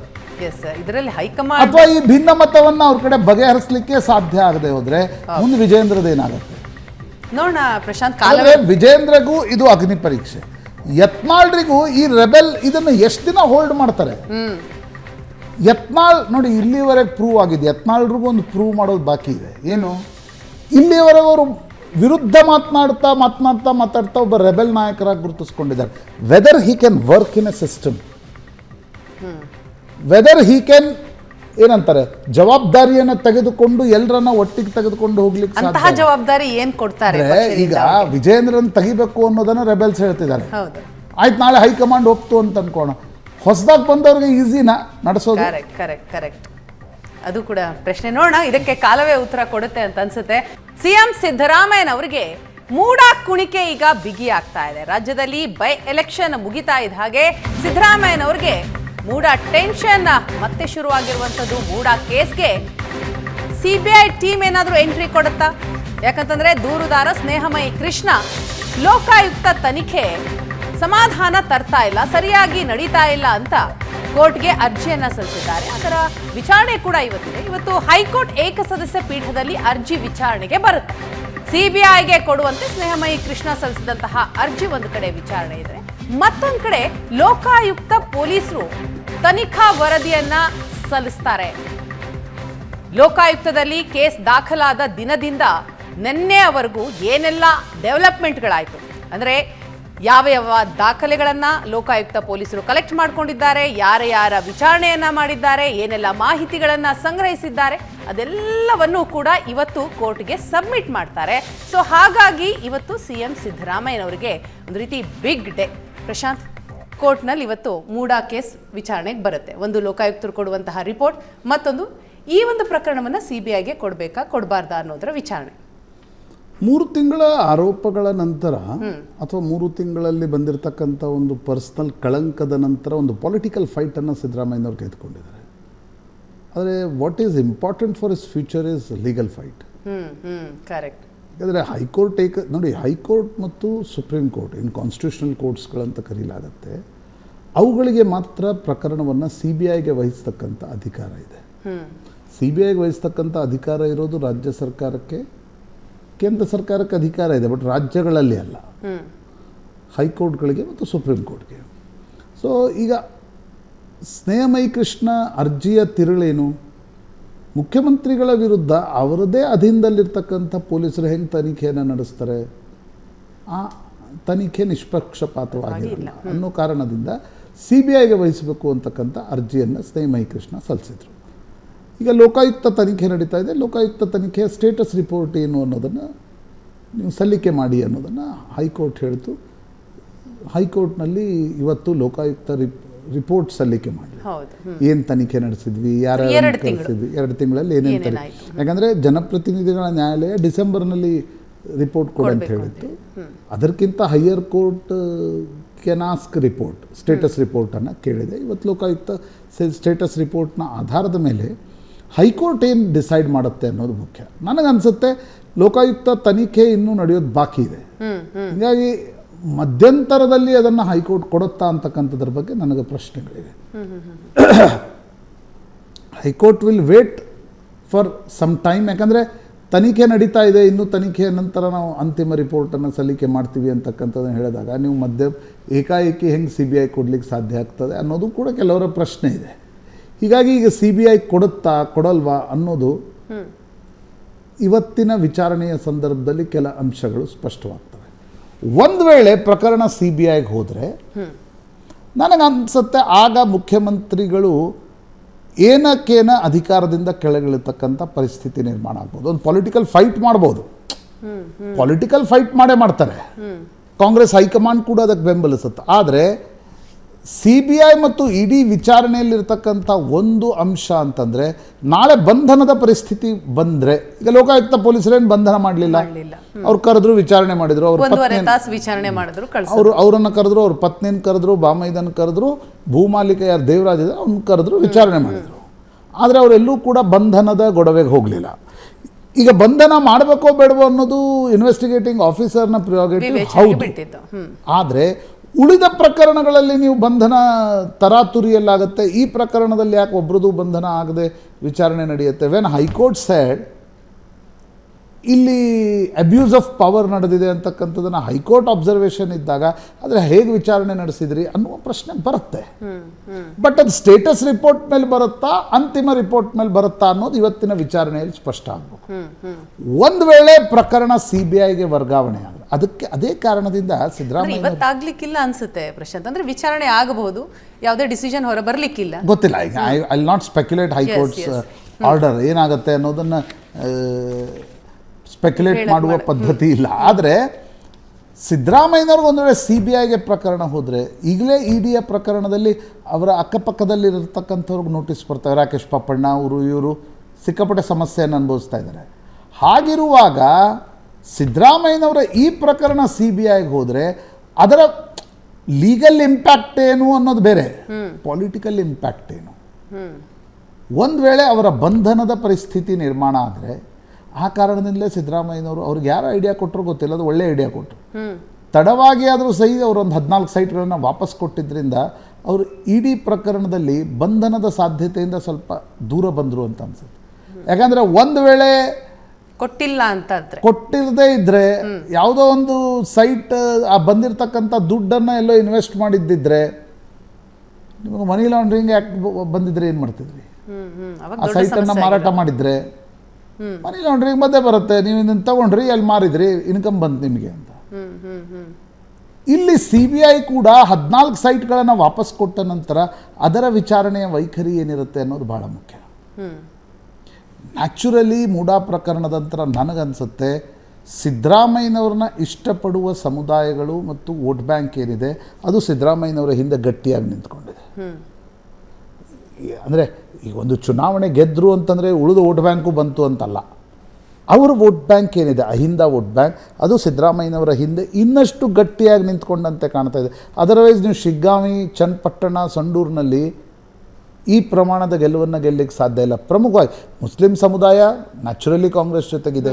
ದಲಿತ ಮತ್ತು ಕುರುಬರು ಕೂಡ ಈ ರೀತಿಯ ಚುನಾವಣೆಗಳಲ್ಲೂ ಕೂಡ ನಾಳೆ ಸಿದ್ದರಾಮಯ್ಯನವ್ರನ್ನ ಬಿಟ್ಕೊಟ್ಬಿಟ್ರೆ ಮುಖ್ಯಮಂತ್ರಿ ಸ್ಥಾನದಿಂದ ಕೆಳಗಿಳಿಸ್ತಾರೆ ಅನ್ನುವ ಕಾರಣಕ್ಕೋಸ್ಕರ ಅವ್ರ ಜೊತೆ ನಿಂತ್ಕೊಂಡಿವೆ.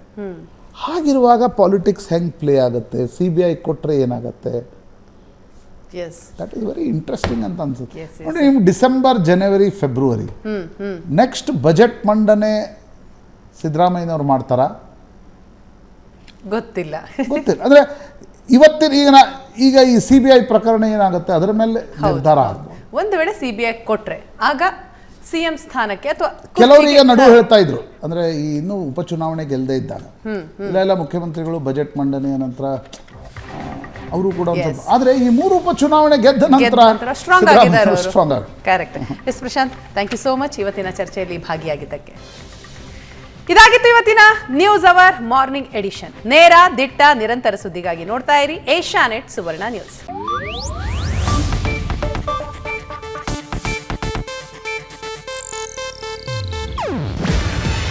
ಇದು ಏಷ್ಯಾನೆಟ್ ನ್ಯೂಸ್ ನೆಟ್ವರ್ಕ್ ಪ್ರಸ್ತುತಿ. ನೀವು ನೋಡ್ತಿದ್ದೀರಾ ಏಷ್ಯಾನೆಟ್ ಸುವರ್ಣ ನ್ಯೂಸ್.